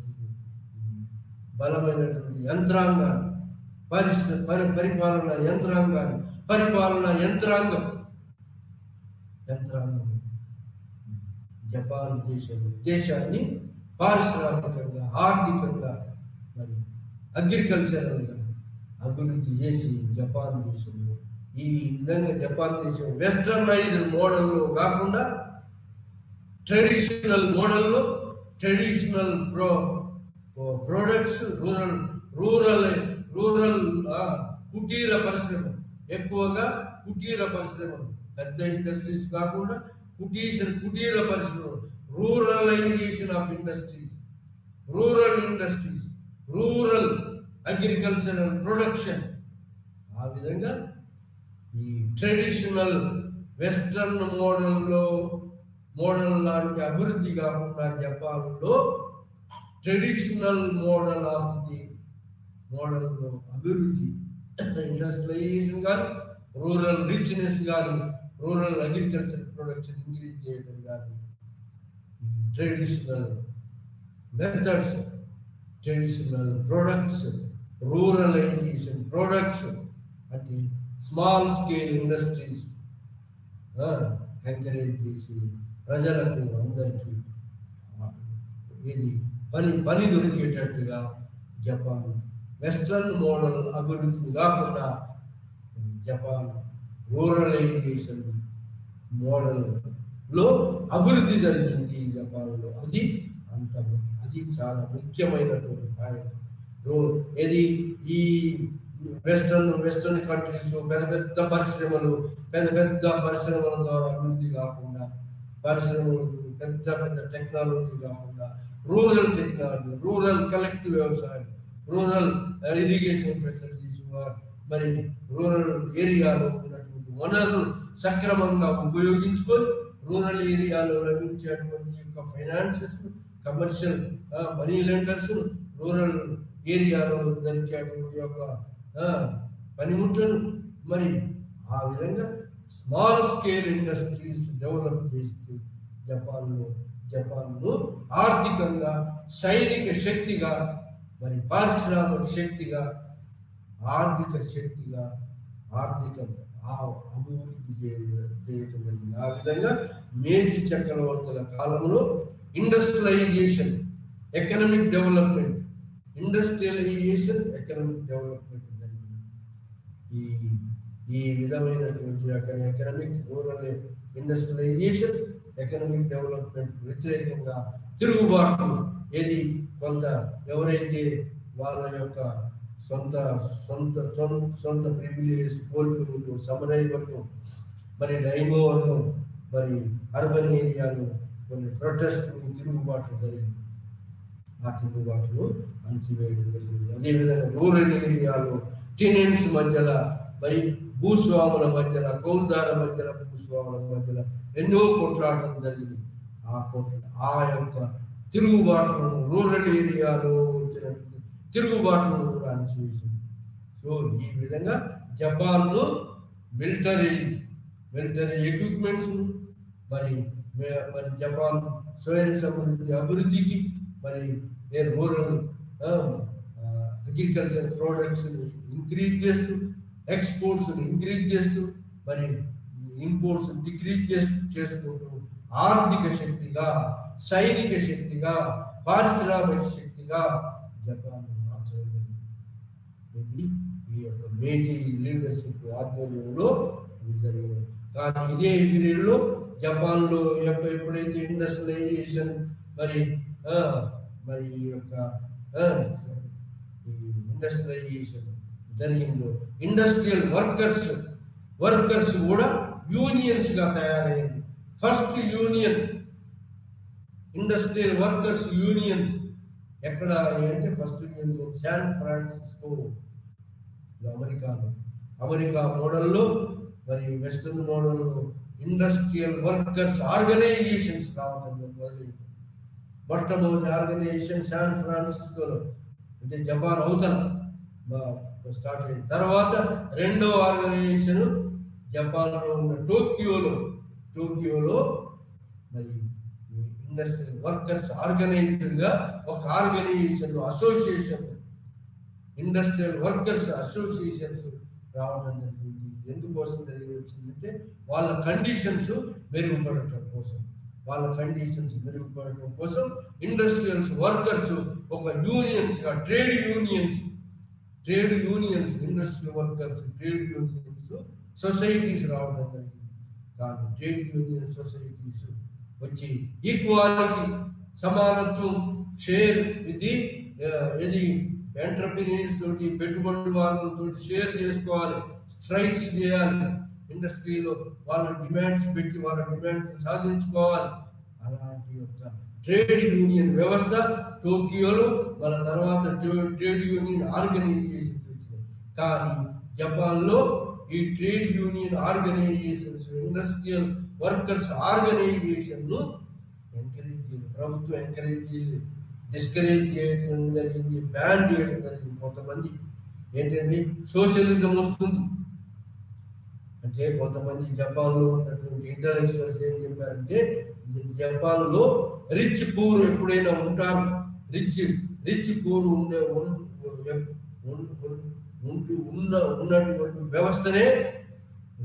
వ్యవస్థ ఎప్పుడైనా ఏ కాలంలో రిచ్ పూర్ వ్యవస్థ ఉన్నది. ఆ రిచ్ పూర్ వ్యవస్థ ఎప్పుడు సమానం కాదు. కానీ ప్రభుత్వ పరంగా కొన్ని రాయితీలు పూర్ పీపుల్ కు రిచ్ పీపుల్ నుంచి వచ్చేటట్టు చేయాలి. దాన్ని సోషలిజం డెమోక్రటిక్ సోషలిజం లాగా జపాన్ అభివృద్ధి చెందాలి. ప్రభుత్వ పరంగా పూర్ పీపుల్ కు కొన్ని ప్రయోజనాలు చేసే జరిగేటట్టు కార్మిక చట్టాలు రావడం జరిగింది. కార్మిక బోర్డ్స్ని ఏర్పాటు చేశారు. కార్మిక బోర్డ్స్ని ఏర్పాటు చేశారు. ఆ రిచ్ పీపుల్, ఇండస్ట్రియల్ ఓనర్స్ మధ్యలో, కార్మికుల మధ్యలో కార్మిక బోర్డ్స్ పనిచేస్తాయి. కానీ స్ట్రైక్స్, మరి బంద్, ఇలాంటి ఎడ్యుకేషన్స్ మాత్రం సపరేట్ చేసింది ఇది జపాన్ ప్రభుత్వం. ఎడ్యుకేషన్స్, మరి స్ట్రైక్స్, లాకౌట్స్, ఇలాంటి యొక్క ఎడ్యుకేషన్ చేసేటువంటి యొక్క కార్మిక యూనియన్, ట్రేడ్ యూనియన్స్ గట్టిగా అణిచివేసింది. ఆ విధంగా మరి కార్మిక యూనియన్స్ ఎంకరేజ్ చేయకుండా ఉత్పత్తిని పెంచడం, మరి డిమాండ్స్ని పెట్టడం, డిమాండ్స్ను బోర్డు ద్వారా, వ్యవస్థ ద్వారా తీర్చుకోవాలి. కానీ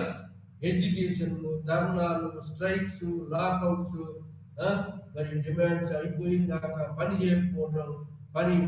హర్తాలు, బైకాట్లు ఇట్లాంటివి లేకుండా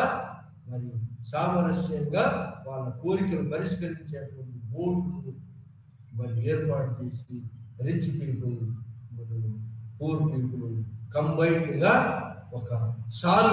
ప్రాబ్లమ్స్ సాల్వ్ చేసుకునేటువంటి యొక్క బోర్డ్స్, కార్మిక చట్టాలు, కార్మిక బోర్డ్స్ ఏర్పాటు చేసి కాన్ఫ్లిక్ట్ లేకుండా అభివృద్ధి జరిగేటట్టు చేయడం జరిగింది. ఇది మరి ఈ యొక్క ఇండస్ట్రియల్ ట్రేడ్ యూనియన్ మాత్రం ఎలాంటి యొక్క అలాంటి ఎడ్యుకేషన్ ఎంకరేజ్ చేసే ఇండస్ట్రియల్ ట్రేడ్ యూనియన్స్ మాత్రం సప్రెస్ చేసింది. గవర్నమెంట్ సప్రెస్ చేసి అనగదొక్కడం జరిగింది. అది ట్రేడ్ యూనియన్స్ పెద్దగా బలంగా ట్రేడ్ యూనియన్స్ ఉండొచ్చు, కానీ ఆర్గనైజ్డ్గా ట్రేడ్ యూనియన్స్ ఉండొచ్చు, కానీ అవి ఒక పాజిటివ్ వేలో పనిచేయాలి, కానీ నెగటివ్ వేలో పనిచేయడానికి వీలు లేదు. ఆ విధంగా వచ్చిన సమస్యలను బోర్డు ద్వారా పరిష్కరించుకోవాలి. ఇద్దరు కంబైన్డ్గా మరి టాక్స్, డైలాగ్స్, డిస్కషన్ ద్వారా పరిష్కరించుకోవాలి. కానీ బైకాట్, లాకౌట్, పని, ఇండస్ట్రియల్ ప్రొడక్షన్ ఆపి మాత్రం ఎలాంటి సమ్మెలు, స్ట్రైకులు చేయకుండా స్ట్రిక్ట్ గా నిరోధించింది జపాన్ ప్రభుత్వం. ఆ విధంగా మరి పారిశ్రామిక అభివృద్ధి, మరి ఆర్థిక అభివృద్ధి జపాన్ చేయడం జరిగింది. ఆ విధంగా జపాన్ మిలిటరీ దేశం కాబట్టి మిలిటరీ పీపుల్ కూడా ఉపయోగించుకొని, సివిల్ సేవలను కూడా ఉపయోగించుకొని మరి ప్రాజెక్టు కట్టడానికి లేదా మిగతా సివిల్ వర్క్స్లో కూడా మిలిటరీని ఉపయోగించుకొని అభివృద్ధి పదంలోకి జపాన్ దేశాన్ని మలుచుకోలేదు. మొత్తం మీద రూరల్ ఏరియాలో వచ్చిన తిరుగుబాట్లు అనిచేసింది, అర్బన్ ఏరియాలో వచ్చిన తిరుగుబాట్లు, ప్రివిలేజ్డ్ క్లాస్ చేసిన తిరుగుబాట్లు కూడా అనిచేసింది. ఆ విధంగా ఈ ప్రివిలేజ్డ్ క్లాస్ యొక్క ప్రివిలేజ్ తొలగిస్తూ వాళ్లకు పే చేసినటువంటి యొక్క computation fee or compensation investment గా టర్న్ చేసి bank of imperial bank of Japan మిగతా ఎన్నో బ్యాంకింగ్ వ్యవస్థను పురోభివృద్ధి జరిగేటట్టు చేసి బ్యాంకింగ్ వ్యవస్థ ద్వారా పెట్టుబడులు పెట్టి ఈ యొక్క రిచ్ పీపుల్ ఎంటర్ప్రెన్యూర్స్ గా, రిచ్ మర్చెంట్స్ గా, మనీ లెండర్స్ గా, మరి ఇండస్ట్రీస్ ఓపెన్ తమంతలో తాము ఆర్గనైజ్డ్ కమర్షియల్ అలిగార్కీగా, కమర్షియల్ జాయింట్ స్టాక్ కంపెనీస్ ఏర్పాటు చేసేటట్టుగా వాళ్ళను ఫ్యూడల్ను మార్చి మరి ఫ్యూడలిజం తొలగించి క్యాపిటలిజం వైపు జపాన్ దేశాన్ని నడిపించింది. ఆ క్యాపిటలిజం వైపు జపాన్ దేశము క్యాపిటలిస్ట్ దేశంగా మారడానికి నలుగురు ఈ యొక్క జైబచ్చు క్యాపిటలిస్ట్ నలుగురు పారిశ్రామికవేత్తలు, ముఖ్యమైనటువంటి 4 కుటుంబాలు, జైబచ్చు అనేటువంటి 4 కుటుంబాల చేతిలోనే జపాన్ యొక్క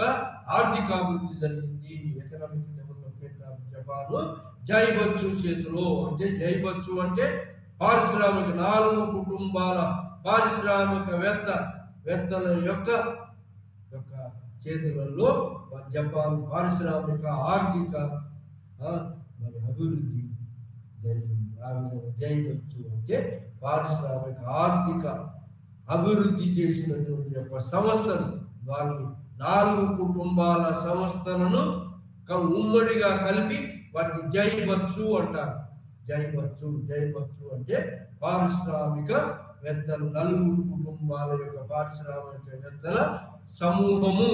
దాన్నే జైబచ్చు. వాళ్ళు పరస్పరం కోఆపరేట్ చేసుకుంటూ మరి ఈ యొక్క జపాన్ దేశాన్ని పారిశ్రామికంగా, ఆర్థికంగా, వ్యవసాయకంగా, మరి షిప్ ఇండస్ట్రీస్ డెవలప్ చేయడానికి షిప్ను పాశ్చాత్య దేశాలకు సరిపోయే దీటైన షిప్స్ ఆ జపాన్ దేశంలో ప్రొడ్యూస్ అయ్యేటట్టు చేయటం, రైల్వేస్, కమ్యూనికేషన్ సిస్టాన్ని మరి బలోపేతం చేసి ఆ విధంగా జపాన్ దేశాన్ని మరి ఆర్థిక శక్తిగా, పారిశ్రామిక శక్తిగా, మరి ఇండస్ట్రియల్ నేషన్గా, మరి మిలిటరీ బలమైన మిలిటరీ శక్తి ఉన్నటువంటి దేశంగా, మిలిటరీ ఎక్విప్మెంట్స్, మరి బలమైన మిలిటరీ ఎక్విప్మెంట్స్ సర్ప్లస్గా ఉన్న దేశంగా, ఫుడ్ ప్రొడక్షన్ సర్ప్లస్ ఉన్న దేశంగా, ఫుడ్ ప్రొడక్షన్ కూడా సర్ప్లస్ దేశంగా, మరి సెల్ఫ్ సఫిషియెంట్ దేశంగా, ఆర్థిక, సైనిక, మరి పారిశ్రామిక శక్తిగా, రూరల్ వెస్టర్న్ మోడల్ కాకుండా జపాన్ రూరల్ మోడల్, అంటే స్మాల్ స్కేల్ ఇండస్ట్రియల్ డెవలప్మెంట్ ద్వారా ఆర్థిక శక్తిగా, సైనిక శక్తిగా, పారిశ్రామిక శక్తిగా జపాన్ అభివృద్ధి జరిగింది. ఆ విధంగా జపాన్ దేశంలో మరి మేజీ చక్రవర్తుల ఆధ్వర్యంలో ఇండస్ట్రియలైజేషన్ మరి డెవలప్మెంట్, మేజీ చక్రవర్తుల ఆధ్వర్యంలో industrialisation development in all fields, ఒక ఫీల్డ్ లో కాదు, డెవలప్మెంట్ ఇది cotton industry and development in silk industry, iron and steel industry, development in the ship industry, navigation industry, development in the communication, railways industry, development in the rural industries, rural organisations, rural small scale industries. ఆ విధంగా traditional పందాలు జపాన్ను modernise చేసి జపాన్ను ఒక ఆర్థిక, సైనిక, పారిశ్రామికంగా బలమైన దేశంగా ఈ జైబచ్చు అనేటువంటి యొక్క పెట్టుబడిదారులు 4 కుటుంబాల యొక్క ఎంటర్‌ప్రెన్యూర్స్ తోటి జపాన్ ఆర్థిక శక్తిగా ఎదిగింది. ప్రభుత్వం దాని అవసరాల కోసము, ప్రభుత్వం దాని సార్వభౌమత్వం నిలుపుకోవడం కోసము, రష్యా జపాన్ యుద్ధం, మరి చైనా జపాన్ యుద్ధంలో ఇది గెలుపొందడం కోసము ఫస్ట్ వరల్డ్ వార్ దాకా ఇది రూరల్ ఏరియాలు, రూరల్ కుటీర పరిశ్రమలతోటి బాగా అభివృద్ధి చెందింది. ఆ తర్వాత కొంత మెకనైజేషన్, ఇండస్ట్రియలైజేషన్ వచ్చినప్పటికీ మొత్తం మీద జపాన్ అభివృద్ధిని ఫస్ట్ వరల్డ్ వార్ దాకా రూరల్ ట్రెడిషనల్ మోడల్లో బలమైన ఆర్థిక శక్తిగా జపాన్ రూపొందింది ఫస్ట్ వరల్డ్ వార్ తర్వాత. ఆ తర్వాత కొంత ఇండస్ట్రియలైజేషన్ జరిగినా కూడా మొత్తం మీద ఎకనామిక్ ట్రాన్స్ఫర్మేషన్ ఇది మేజీ పీరియడ్లో ఇండస్ట్రియలైజేషన్ దేశంగా మారినటువంటి యొక్క జపాన్ ఏ industries, big industry, western countries లో ఉన్నటువంటి బిగ్ ఇండస్ట్రియలైజేషన్ కాకుండా rural industries, small scale industries, rural ఏరియాలో అగ్రికల్చర్ కమతాలు కూడా వెస్టర్న్ కంట్రీస్ లాంటి కమతాలు కాకుండా, పెద్ద పెద్ద కమతాలు కాకుండా, ఇంగ్లాండ్ లో వచ్చినటువంటి ఎన్క్లోజర్ మూవ్మెంట్ లాంటివి కాకుండా, భూ కమతాలు పెద్ద పెద్దవి కాకుండా చిన్న చిన్న కమతాలతో, చిన్న వ్యవసాయ కమతాలతో ఫుడ్ ప్రొడక్షన్ ఇంక్రీజ్ చేయగలిగింది. మరి ఇది స్వయం సమృద్ధి, ఫుడ్ ప్రొడక్షన్ లో స్వయం సమృద్ధి సాధించడం కాకుండా ఈ యొక్క సర్ప్లస్ ప్రొడక్షన్ చేసి ఎక్స్పోర్ట్స్గా మార్చి మరి జపాన్ యొక్క వాల్యూని పెంచగలిగింది. మరి బులియన్ రేట్స్ మరి అంతకుముందు తగ్గినటువంటి రేట్స్ రీగెయిన్ చేయగలిగింది. ఆ విధంగా జపాన్ సార్వభౌమత్వాన్ని, సైనిక శక్తిని, మరి పారిశ్రామిక, ఆర్థిక, మరి వ్యవసాయకంగా అన్ని రంగాలలో జపాన్ బాగా అభివృద్ధి చేయడం జరిగింది. ఆ విధంగా జపాన్ మరి ఫ్యూడల్ దేశంగా ఉన్న జపాన్ను క్యాపిటలిస్ట్ దేశంగా, ఇండస్ట్రియలైజ్డ్ దేశంగా, మరి agricultural production, rural agriculture production కూడా బాగా పెంచి అన్నింటిలో కూడా ఈ జపాన్ దేశాన్ని ఆర్థిక,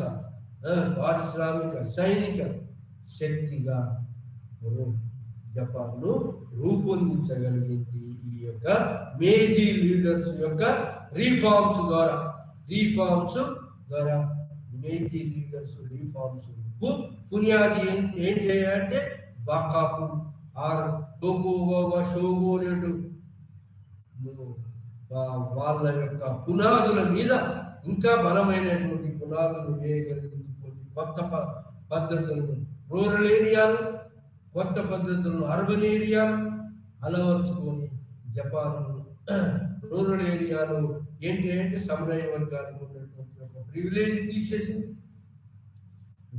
డైమోలకు ఉన్నటువంటి ప్రివిలేజ్ తీసేసింది. వాళ్ళకు పోయేటువంటి యొక్క మనీని, వాళ్ళు పోయేటువంటి కమ్యూనికేషన్ ఫీజులు, అది ఎవ్రీ ఇయర్ పోయేటువంటి యొక్క పేమెంట్స్ను బాండ్స్ రూపంలో వచ్చి ఆ బాండ్స్ను వాళ్ళు మరి సొంతంగా ఎంటర్ప్రీనర్స్ ఉపయోగించుకోవడానికి లేదా బ్యాంకులలో పెట్టుబడి పెట్టడానికి బ్యాంకింగ్ వ్యవస్థను బాగా బలోపేతం చేసింది. ఆ విధంగా మరి సముదాయ వర్గము, డైమో వర్గము, rich rural area rich peasant వర్గము తమ యొక్క డబ్బును సేవ్ చేసుకోవడం ద్వారా లేదా ఎంటర్ప్రీనియర్ క్లాస్గా మారి వాళ్ళే పరిశ్రమలు పెట్టుబడి పెట్టి వాళ్ళే మర్చెంట్స్గా మారడం, వాళ్ళే ఎంటర్ప్రీనియర్స్గా మారి జాయింట్ స్టాక్ కంపెనీస్ పెట్టడం. సో లేదా మరి ఈ డబ్బులు బ్యాంకులలో పెట్టి సేవింగ్స్గా మార్చి ఆ విధంగా జపాన్ ఆర్థికంగా మరి బలపడేయడానికి సముదాయ వర్గము, డైమో వర్గము, ఫ్యూడల్ లార్డ్స్, కొంతమంది ఎలిట్స్ తిరుగుబాటు చేసినప్పటికీ ఆ తిరుగుబాటును అణిచివేయగలిగింది జపాన్. ఆ విధంగా ప్రభుత్వ పరంగా మరి ఎంకరేజ్మెంట్స్, సబ్సిడీస్, మరి లోన్ గ్యారంటీ ఆఫ్ ఇంట్రెస్ట్ ఇవన్నిటిని కల్పించడం ద్వారా జపాన్ పారిశ్రామికంగా, ఆర్థిక శక్తిగా బలమైన దేశంగా ఎదగడం జరిగి జపాన్ రూరల్ కుటీర పరిశ్రమ, రూరలైజేషన్ ఆఫ్ ఇండస్ట్రీస్, ట్రెడిషనల్ పందాలు, వెస్ట్రన్ పందాలు కాకుండా జపాన్లో ట్రెడిషనల్ ప్రోడక్ట్స్, ట్రెడిషనల్ రూరలైజేషన్, మరి రూరలైజేషన్ లో స్టెబిలిటీ కల్పించి రూరలైజేషన్ ద్వారా ట్రెడిషనల్ వేలో జపాన్లో అభివృద్ధి సాధించగలిగింది. ఇది ఈ మేజీ చక్రవర్తుల యొక్క కాలంలో రిఫార్మ్స్. మరి ఆ రిఫార్మ్స్ కు ఈ యొక్క వాళ్ళు తీసుకున్నటువంటి యొక్క యాక్ట్స్, వాళ్ళు చేసినటువంటి శాసనాలు, వాళ్ళు నావిగేషన్ యాక్ట్స్, మరి కమ్యూనికేషన్ వ్యవస్థను మొత్తం నేషనలైజ్ చేసిన railways nationalisation act, national railway board ఏర్పాటు చేయటం, మరి ఇండస్ట్రియల్ బోర్డు ఇండస్ట్రీస్ ఎంకరేజ్ చేసేటువంటి బోర్డు, కమర్షియల్ బోర్డు ఏర్పాటు చేసి బోర్డ్స్ ద్వారా ఫైనాన్షియల్ అసిస్టెన్స్, సబ్సిడీస్, మరి పెట్టిన పెట్టుబడికి గ్యారంటీడ్ ఆఫ్ ఇంట్రెస్ట్ గ్యారంటీగా వస్తుందని అష్యూరెన్స్ ఇస్తూ ఆ ఆ విధంగా వివిధ వివిధ ప్రొడక్షన్ మీద వివిధ యంత్రాల ద్వారా తయారు చేసే వస్తువుల మీద పెట్టుబడికి గ్యారంటీ ఇస్తూ సబ్సిడీ ఇస్తూ ఆ విధంగా ఇండస్ట్రీస్ ఎంకరేజ్ చేసేది, వివిధ రకాల కమర్షియల్ కోర్సు, బ్యాంకింగ్ వ్యవస్థను బలోపేతం చేయడం, ప్రభుత్వ పరంగా అన్నింటినీ ఎంకరేజ్ చేసి సబ్సిడీస్, గ్యారంటీస్, ఇన్వెస్ట్మెంట్ ఈజీగా లభించేటట్టు చేసి, తక్కువ రేట్లో ఇన్వెస్ట్మెంట్ లభించేటట్టు చేసి, డిపాజిట్స్ తక్కువ ఇంట్రెస్ట్ డిపాజిట్ గ్యాదర్ చేయగలిగి, బ్యాంకింగ్ వ్యవస్థను, మరి పారిశ్రామిక వ్యవస్థను, ఐరన్ అండ్ స్టీల్ వ్యవస్థను, మరి cotton textile industries, silk industries, మరి అది కాకుండా ఇంకా industries of military equipments, military వ్యవస్థ, మరి ship building, ship ownership, ships జపాన్లో బలమైన షిప్స్ తయారు చేసే అటువంటి షిప్ ఇండస్ట్రీస్, పెద్ద ఇండస్ట్రీస్ ఎంకరేజ్ చేస్తూ వాటికి సబ్సిడీస్, గ్యారంటీస్ అన్నిటికి ఇస్తూ ప్రభుత్వం పరంగా అన్ని వసతులు కల్పిస్తూ అగ్రికల్చర్లో కూడా అన్ని అగ్రికల్చర్ ప్రమోషన్, ఇది కలెక్టివ్ వ్యవసాయం లేదా cooperative societies, consumer cooperative societies, market cooperative societies, producers cooperative societies, ఇలాంటి కోఆపరేటివ్ సొసైటీ తోటి కలెక్టివ్ ఎఫర్ట్స్ చేసి రిచ్ పీపుల్ కలెక్టివ్గా ఎఫర్ట్స్ చేశారు దేశం వృద్ధి చెందాలని. పూర్ పీపుల్ వాళ్ళ కన్జంప్షన్ తక్కువ చేసుకొని మరి వాళ్ళు కూడా దేశాభివృద్ధికి తోడ్పడేటట్టుగా, సాక్రిఫైస్ చేసేటట్టుగా వాళ్ళు తయారు చేయగలిగింది. ఆ విధంగా జపాన్లో స్వార్థం లేకుండా నిస్వార్థంగా ప్రజలు, ఏది రిచ్ పీపుల్ కానీ పూర్ పీపుల్ కానీ దేశం కోసం, దేశం యొక్క ప్రాస్పారిటీ, దేశ అభివృద్ధి, దేశాభివృద్ధికి వాళ్ళంతా వాళ్ళు పాటుపడేటట్టుగా వివిధ రకాల సొసైటీస్, వివిధ రకాల స్లోగన్స్ ద్వారా ప్రజలను మౌల్డ్ చేసి దేశాన్ని అభివృద్ధి చేయగలిగింది ఈ యొక్క జపాన్ కంట్రీ. జపాన్లో వచ్చినటువంటి ప్రాబ్లమ్స్, మరి ఇండస్ట్రియల్ ట్రేడ్ యూనియన్స్ వాళ్ళ యొక్క డిమాండ్స్ను పరిష్కరించడం, బోర్డ్స్ను కూడా పెట్టి ఆ బోర్డు ద్వారా పరిష్కరించడం కానీ లాకౌట్స్, సమ్మెలు, అవన్నీ బంధులు ఇట్లాంటివి కాకుండా మరి ఒక డైలాగ్ డిస్కషన్ ద్వారా మరి ఈ సమస్యను పరిష్కరించుకోవటం, ఇండస్ట్రీ వర్కర్స్ మరి ఓనర్స్ మధ్య సమస్యను పరిష్కరించుకోవటం బోర్డ్స్ పెట్టింది. ఆ విధంగా అభివృద్ధిని ఏమాత్రం ఆగిపోకుండా చర్యలు తీసుకుంది. రూరల్ ఏరియాలో కానీ అర్బన్ ఏరియాలో కానీ ఇండస్ట్రీస్లో కానీ చర్యలు తీసుకొని మీడియేటర్గా ప్రభుత్వం మరి అసోసియేషన్స్, ట్రేడ్ యూనియన్ అసోసియేషన్స్ వాటిని మీడియేటర్గా ఎంకరేజ్ చేసి ఈ అభివృద్ధికి ఆటంకం లేకుండా జపాన్ను సెల్ఫ్ సఫిషియెంట్ దేశంగా, రూరల్ స్మాల్ స్కేల్ ఇండస్ట్రీస్ ద్వారా జపాన్ బాగా అభివృద్ధి చేయగలిగింది. ఇది మేజీ కాలంలో జరిగినటువంటి Meiji industrialisation and development in other fields అంటే ship building industry, iron and technology industry and communication facilities, మరి మైనింగ్ ఏరియా, కోల్ ఫీల్డ్స్. జపాన్లో సరి అయినటువంటి రిచ్ కోల్ ఫీల్డ్స్ ఉన్నాయి కాబట్టి అప్పుడు ఉన్నటువంటి యొక్క ఇండస్ట్రియలైజేషన్కు, మెకనైజేషన్కు ఆ కోల్ జపాన్లో నేచురల్గా లభించే కోల్ దానికి ఇండస్ట్రియలైజేషన్, పారిశ్రామిక అభివృద్ధికి ఈ నేచురల్గా లభించే జపాన్లో లభించేటువంటి కోల్ ప్రొడక్ట్స్, ఆ కోల్ ఉత్పత్తులు, కోల్ నిధులు, కోల్ డిపాజిట్స్ బాగా పనికొచ్చాయి. ఆ విధంగా జపాన్ దేశము traditional rural small scale development ద్వారా మరి అభివృద్ధి సాధించి వెస్టర్న్ కంట్రీస్కు ఈక్వల్గా మరి అభివృద్ధి సాధించి పారిశ్రామిక దేశంగా మరి అభివృద్ధి చెందింది. కాబట్టి పారిశ్రామిక దేశంగా అభివృద్ధి చెందింది కాబట్టి దానికి కూడా కాలనీస్ కావాలి. కాబట్టి కాంపిటీషన్ ఫర్ కాలనీస్ లో మొదలు పెట్టింది. ఆ విధంగా కాంపిటీషన్ ఫర్ కాలనీస్ అని కాంపిటీషన్ ఫర్ కాలనీస్ కావాలంటే ఏంటి? జపాన్ సైనిక శక్తిగా ఎదగాలి. కాబట్టి సైనిక శక్తిగా ఎదిగింది. నిర్బంధ సైనిక శక్తిగా ఎదిగి జపాన్ కాలనీస్ సంపాదించాలని చెప్పి కొరియాను ఆక్రమించుకోవటము, చైనాను మంచూరియాను ఆక్రమించుకోవటము. సో ఈ విధంగా Asia for Japan is for Asia, Asia for ఏషియాను ఐరోపా వాళ్ళు ఎక్స్ప్లెయిన్ చేస్తున్నాడు, స్లోగన్ తీసుకొని ఇచ్చింది. కానీ మరి పాన్ ఏషియనిజం పోయి పాన్ జపానిజం, ఆ జపాన్ పెద్ద జపాన్ దేశంగా మరి పాన్ జపానిజం అనేటువంటి యొక్క స్లోగన్ మద్దతుగా జపాన్ను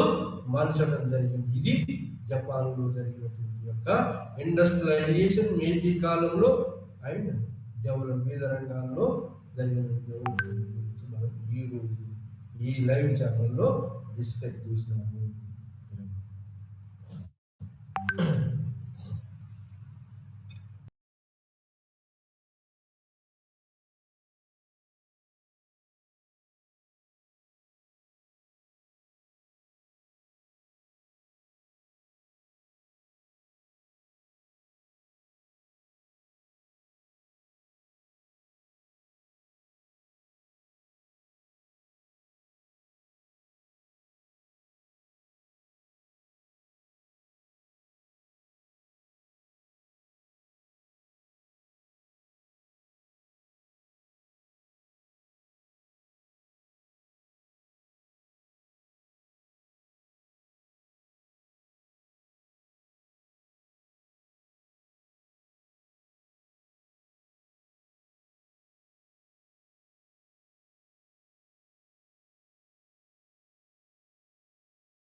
এটা নতুন পাঠ্যক্ৰম আপোনালোকৰ ওচৰলৈ লৈ আহিছোঁ।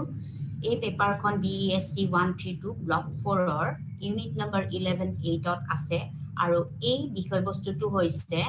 Professional education in India. ভাৰতবৰ্ষৰ পেছাদাৰী শিক্ষা ব্যৱস্থা কেনেকুৱা, পেছাদাৰী শিক্ষা ব্যৱস্থা কিহৰ লগত জড়িত হৈ আছে, পেছাদাৰী শিক্ষা ব্যৱস্থা আমি কিদৰে ভাৰতবৰ্ষত পালোঁ আৰু ভাৰতবৰ্ষৰ জনগণই এই পেছাদাৰী শিক্ষা কি হিচাপে লৈছে এই বিষয়ে আজি আলোচনা কৰিবলৈ লৈছোঁ। গতিকে আমি যদি চাবলৈ যাওঁ যে পেছাদাৰী শিক্ষা কি বস্তু, অৰ্থাৎ প্ৰফেচনেল এডুকেশ্যন মানে কি। এতিয়া পেছাদাৰী হৈছে মানুহে নিৰ্দিষ্ট শিক্ষা গ্ৰহণ কৰি পেলাই, ছাত্ৰ ছাত্ৰীসকলে নিৰ্দিষ্ট কোনো এটা বিষয়ত শিক্ষা গ্ৰহণ কৰি পেলাই তেওঁ নিজকে আত্মনিৰ্ভৰশীল হ'বলৈ কিবা নহয় কিবা এটা পেছা তেওঁ ল'ব লাগিব বা তেওঁলোকে কোনো এটা বৃত্তি ল'ব লাগিব। গতিকে এই বৃত্তি ল'বলৈ যাওঁতে তেওঁলোকে বহুতো প্ৰশিক্ষণ ল'ব লগা হয়। বিভিন্ন তেওঁ যিটো শিক্ষা লৈছে সেই শিক্ষা অনুযায়ী তেওঁৰ পেছাটো বেলেগ বেলেগ হ'ব। এতিয়া আমাৰ ভাৰতবৰ্ষত সাধাৰণ শিক্ষাৰ লগতে আমাৰ কাৰিকৰী শিক্ষা আছে। ইতিমধ্যে মই আগৰ পাঠত আপোনালোকক কাৰিকৰী শিক্ষাৰ বিষয়ে আৰু বৃত্তীয় শিক্ষা ব্যৱস্থাৰ বিষয়ে বুজাইছো। কিন্তু আজিৰ বিষয়টো হৈছে যে প্ৰফেচনেল এডুকেশ্যন অৰ্থাৎ পেছাদাৰী শিক্ষা। পেছাদাৰী শিক্ষাই কি বুজায়? এতিয়া আমি যদি চাবলৈ যাওঁ, প্ৰত্যেকজন ছাত্ৰ ছাত্ৰীয়ে নিজস্ব শিক্ষা গ্ৰহণৰ অন্তত তেওঁলোকে যি বিভাগ অনুযায়ী যি পাঠ্যক্ৰম বা যি বিষয়বস্তুৰ ওপৰত তেওঁলোকে শিক্ষা লয় আৰু সেই শিক্ষাৰ ওপৰত ভিত্তি কৰি তেওঁ জীৱনৰ যিটো পেছা গ্ৰহণ কৰে বা যিটো বৃত্তি বা ব্যৱসায় কৰে সেইটোকে আমি কি বুলি কওঁ? পেছাদাৰী শিক্ষা ব্যৱস্থা বুলি কওঁ। অৰ্থাৎ পেছাদাৰী শিক্ষা হৈছে কেনেকুৱা শিক্ষা? য'ত শিক্ষাৰ্থীসকলৰ দ্বাৰা সমল নলেগেট অধিগ্ৰহণ আৰু কৌশলৰ প্ৰয়োগ কৰা। অৰ্থাৎ এই শিক্ষা ব্যৱস্থাৰ দ্বাৰা শিক্ষাৰ্থীসকলে জীৱনৰ তেওঁলোকে যিখিনি পাঠ্যক্ৰম, তেওঁলোকে যিখিনি লাগতিয়াল তেওঁলোকৰ নিজস্ব বিষয়ৰ ওপৰত শিক্ষা ব্যৱস্থা গ্ৰহণ কৰিছে, এই শিক্ষা ব্যৱস্থাৰ তেওঁলোকে যিখিনি বিষয়বস্তু আগ্ৰহেৰে লৈছে, সংগ্ৰহ কৰিছে, সেই সংগ্ৰহ কৰা সমলৰ জ্ঞান অধিগ্ৰহণ কৰি পেলাই আৰু সেই শিক্ষা ব্যৱস্থাৰ লগত জড়িত থকা যিসমূহ কৌশল আছে এই কৌশলসমূহ তেওঁলোকে প্ৰয়োগকৰণ কৰা ব্যৱস্থাটোকে আমি কি বুলি কওঁ? পেছাদাৰী শিক্ষা ব্যৱস্থা বুলি কওঁ। কিন্তু এইখিনিতে আমি ক'ব লাগিব যে পেছাদাৰী আৰু পেছাদাৰী শিক্ষা এই দুটা বিশেষ বস্তু। অৰ্থাৎ পেছা হিচাপে তেওঁ যিকোনো পেছা ল'ব পাৰে, কিন্তু পেছাদাৰী শিক্ষা ব্যৱস্থাই হৈছে তেওঁ যি শিক্ষা গ্ৰহণ কৰি পেলাই তেওঁ যিটো শিক্ষা গ্ৰহণ কৰিছে। উদাহৰণ এটা মই ক'বলৈ বিচাৰিছো, যদি কোনোবাই সাধাৰণ শিক্ষা ব্যৱস্থা গ্ৰহণ কৰিছে, তেওঁ BEd কোনো এটা বিষয়বস্তুত অনাৰ্ছ লৈছে বা এটা নিজস্ব বিষয় হিচাপে লৈ পৰৱৰ্তী পৰ্যায়ত তেওঁ MA শিক্ষা ব্যৱস্থা লৈছে, MA শিক্ষা ব্যৱস্থা লৈ পেলাই তেওঁ মাষ্টাৰ ডিগ্ৰী কৰাৰ পিছত তেওঁ আকৌ এটা অন্যান্য বৃত্তীয় শিক্ষা ব্যৱস্থা লৈছে, BEd শিক্ষা লৈছে, MA শিক্ষা লৈছে। অৰ্থাৎ তেওঁ শিক্ষকতাৰ কাৰণে নিজকে কি কৰিছে? প্ৰস্তুত কৰিছে। এইটো কোৱা হয় কি? পেছাদাৰী শিক্ষা ব্যৱস্থা। গতিকে পেছাদাৰী শিক্ষাই কি কৰে? শিক্ষাৰ্থীসকলৰ দ্বাৰা যিসমূহ বিষয়বস্তু যিসমূহ তেওঁলোকে অধিগ্ৰহণ কৰে সেইখিনিৰ আৰু কৌশল প্ৰয়োগকৰণকে আমি কি বুলি ক'ব পাৰো? পেছাদাৰী শিক্ষা ব্যৱস্থা বুলি ক'ব পাৰো। গতিকে পেছাদাৰী শিক্ষা ব্যৱস্থা আৰু পেছা এই দুটা বিষয়বস্তু বেলেগ। অৰ্থাৎ আমাৰ প্ৰফেচনেল এডুকেশ্যন আৰু প্ৰফেচনেলিজিম এই দুটা বিষয়বস্তু সদায় বেলেগ বস্তু। গতিকে ইয়াৰ লগতে আমাৰ এই দুটা শব্দ আমাৰ কি জড়িত হৈ আছে? এটা হৈছে প্ৰফেচনেল এডুকেশ্যন আৰু অন্যান্যটো হৈছে আমাৰ কি? প্ৰফেচনেলিজিম। গতিকে আমি দেখা পাইছো যিখিনি আমি বৃত্তীয় শিক্ষা গ্ৰহণ কৰিছো, সেই শিক্ষা গ্ৰহণ কৰি পেলাই সেই শিক্ষাৰ যিখিনি বিষয়বস্তু লৈ পেলাই পৰৱৰ্তী পৰ্যায়ত ইয়াক যি কৌশল হিচাপে আমি আয়ত্তকৰণ কৰিছো তাক আমি কি বুলি কওঁ? পেছাদাৰী শিক্ষা ব্যৱস্থা বুলি কওঁ। গতিকে পেছাদাৰী শিক্ষা ব্যৱস্থা বুলি ক'লে আমাৰ বিভিন্ন শিক্ষা ব্যৱস্থা আমাৰ আহি পৰিব পাৰে, যেনে চিকিৎসা, সাধাৰণ শিক্ষা, আইন ইত্যাদি বিভিন্ন বিষয়। এই বিভিন্ন বিষয়ৰ লগত আমাৰ কি হৈ আছে? পেছাদাৰী বিদ্যালয়ত প্ৰাপ্ত এক প্ৰস্তুত পদ্ধতি আৰু বিশেষ প্ৰশিক্ষণ আমাৰ কি হৈ আছে? নিয়োজিত হৈ আছে গতিকে পেছাদাৰী শিক্ষা ব্যৱস্থা বুলি ক'লে আমি চিকিৎসা শাস্ত্ৰ বুলি ক'ব পাৰোঁ আইন শাস্ত্ৰ বুলি ক'ব পাৰোঁ সাধাৰণ শিক্ষা বুলি ক'ব পাৰোঁ যি শিক্ষাই নহওক এই শিক্ষাৰ লগত জড়িত থকা যিখিনি পেছাদাৰী বিদ্যালয় এই বিদ্যালয়ত যিবিলাক প্ৰাপ্ত এক প্ৰস্তুতি পদ্ধতি আৰু বিশেষ প্ৰশিক্ষণৰ কি হৈ আছে ইয়াত ব্যৱস্থা হৈ আছে বা ব্যৱস্থা থাকে গতিকে এই যেটো পেছাদাৰী শিক্ষা ব্যৱস্থা এই শিক্ষা ব্যৱস্থাই সদায় ছাত্ৰ ছাত্ৰীসকলক কি প্ৰদান কৰে জ্ঞান প্ৰদান কৰে বিশেষ বিশেষ দিশত তেওঁলোকক জ্ঞান প্ৰদান কৰাৰ কাৰণে আমাৰ পেছাদাৰী শিক্ষা ব্যৱস্থা সদায় প্ৰস্তুতকৰণ কৰা হয় আৰু ঠিক সেইদৰে ইয়াৰ মূল্যবোধ আৰু অনুশাসনশীল গতিকে যিখিনি তেওঁলোকে মূল্যবোধ আছে যিখিনি ভ্যালু আছে যিখিনি পেছাদাৰী শিক্ষা ব্যৱস্থাৰ তেওঁলোকৰ ভ্যালু আছে বা জ্ঞান আছে এই জ্ঞানখিনি সদায় কি হয় অনুশাসনশীল ব্যৱস্থা হয় গতিকে আমি দেখা পাইছো যে পেছাদাৰী শিক্ষা ব্যৱস্থাই শিক্ষাৰ্থীসকলক কি কৰে আমাৰ যিখিনি তেওঁলোকে সমল পায় তেওঁলোকে নিৰ্দিষ্ট সময়ৰ বাবে যিটো শিক্ষা গ্ৰহণ কৰে সেই শিক্ষাৰ দ্বাৰা যিখিনি তেওঁলোকে জ্ঞান গ্ৰহণ কৰে এই জ্ঞানখিনি অধিগ্ৰহণ কৰি পেলাই তেওঁলোকে কৌশল হিচাপে ইয়াক প্ৰয়োগকৰণত সহায় কৰা হয় গতিকে আমি দ্বিতীয়তে দেখিবলৈ পালো যে পেছাদাৰী শিক্ষা ব্যৱস্থা আমাৰ চিকিৎসা শাস্ত্ৰটো থাকিব পাৰে আইনতো থাকিব পাৰে সাধাৰণ শিক্ষাতো থাকিব পাৰে এই গোটেইখিনি শিক্ষা ব্যৱস্থাৰ দৰে আমাৰ পেছাদাৰী বিদ্যালয়ত কি কৰা হয় প্ৰাপ্ত এক প্ৰস্তুত পদ্ধতি আৰু এক বিশেষ প্ৰশিক্ষণৰ ব্যৱস্থা গ্ৰহণ কৰা হয় ইয়াৰ উপৰিও তেওঁলোকৰ যিটো জ্ঞান আৰু যিটো মূল্যবোধ এই মূল্যবোধটো বহুত অনুশাসনশীল গতিকে তেওঁলোকে এটা নিৰ্দিষ্ট ডিসিপ্লিনৰ মাজেৰে অনুশাসনৰ মাজেৰে তেওঁলোকে নিৰ্দিষ্ট বিষয়ৰ ওপৰত জ্ঞান আৰু মূল্যবোধ কি কৰিব পাৰে আহৰণ কৰিব পাৰে ইয়াৰ পৰৱৰ্তী পৰ্যায়ত অন্য এটা দিশ হৈছে যে এই শিক্ষা ব্যৱস্থা বহুতো গুৰুত্বপূৰ্ণ কিয়নো ই সমাজৰ এক দাবী এই শিক্ষা ব্যৱস্থা পেছাদাৰী শিক্ষা ব্যৱস্থা ইমানেই গুৰুত্বপূৰ্ণ কাৰণ ই সমাজৰ দাবী আৰু সেৱাৰ প্ৰতি সদায় সঁহাৰি দিয়ে আমাৰ শিক্ষা ব্যৱস্থা সদায় কি হ'ব লাগিব সমাজকেন্দ্ৰিক হ'ব লাগিব আমি যেতিয়া পাঠ্যক্ৰম প্ৰস্তুত কৰো পাঠ্যক্ৰমৰ নীতি যেনেকৈ শিশু কেন্দ্ৰিক নীতি থাকে আমাৰ এটা সমাজকেন্দ্ৰিক নীতিও তাত কি হৈ থাকে অন্তৰ্ভুক্ত হৈ থাকে এই যি পাঠ্যক্ৰম প্ৰস্তুত কৰা হয় এই পাঠ্যক্ৰম প্ৰস্তুতকৰণৰ মূল লক্ষ্যটো হৈছে যে সমাজৰ মানুহসকলক শিক্ষিত কৰা সমাজত থকা প্ৰত্যেকজন ব্যক্তিৰ সমাজত থকা বিভিন্ন ব্যক্তি জাতি ধৰ্ম ভাষা নিৰ্বিশেষে তেওঁলোকে বিচৰা যিবিলাক তেওঁলোকৰ প্ৰয়োজন এই প্ৰয়োজনসমূহ আগ্ৰহসমূহ অভিৰুচিসমূহ আমাৰ পাঠ্যক্ৰমত একদম বাল্যকালৰ পৰা শিশুকালৰ পৰা বাল্যকালৰ পৰা কৈশোৰ কালৰ পৰা প্ৰাপ্তবয়স্কলৈকে যিমানখিনি শিক্ষা যিমানটা পৰ্যায়ত সামৰি লয় এইখিনি কি হ'ব লাগিব সমল হিচাপে পাঠ্যক্ৰমত থাকিব পাৰিব লাগিব গতিকে আমাৰ শিক্ষা ব্যৱস্থাত যি প্ৰাথমিক পৰ্যায় আছে যি মাধ্যমিক পৰ্যায় আছে যি উচ্চতৰ মাধ্যমিক পৰ্যায় আছে বা উচ্চ শিক্ষা ব্যৱস্থা আছে বিশ্ববিদ্যালয় পৰ্যায় আছে এই সকলোবিলাক শিক্ষা ব্যৱস্থা কোনে গ্ৰহণ কৰে ছাত্ৰ ছাত্ৰীসকলে গ্ৰহণ কৰে ছাত্ৰ ছাত্ৰীসকল কোন তেওঁলোকে বৃহত্তৰ সমাজৰ পৰা অহা একোজন কি প্ৰতিনিধি যেহেতু আমি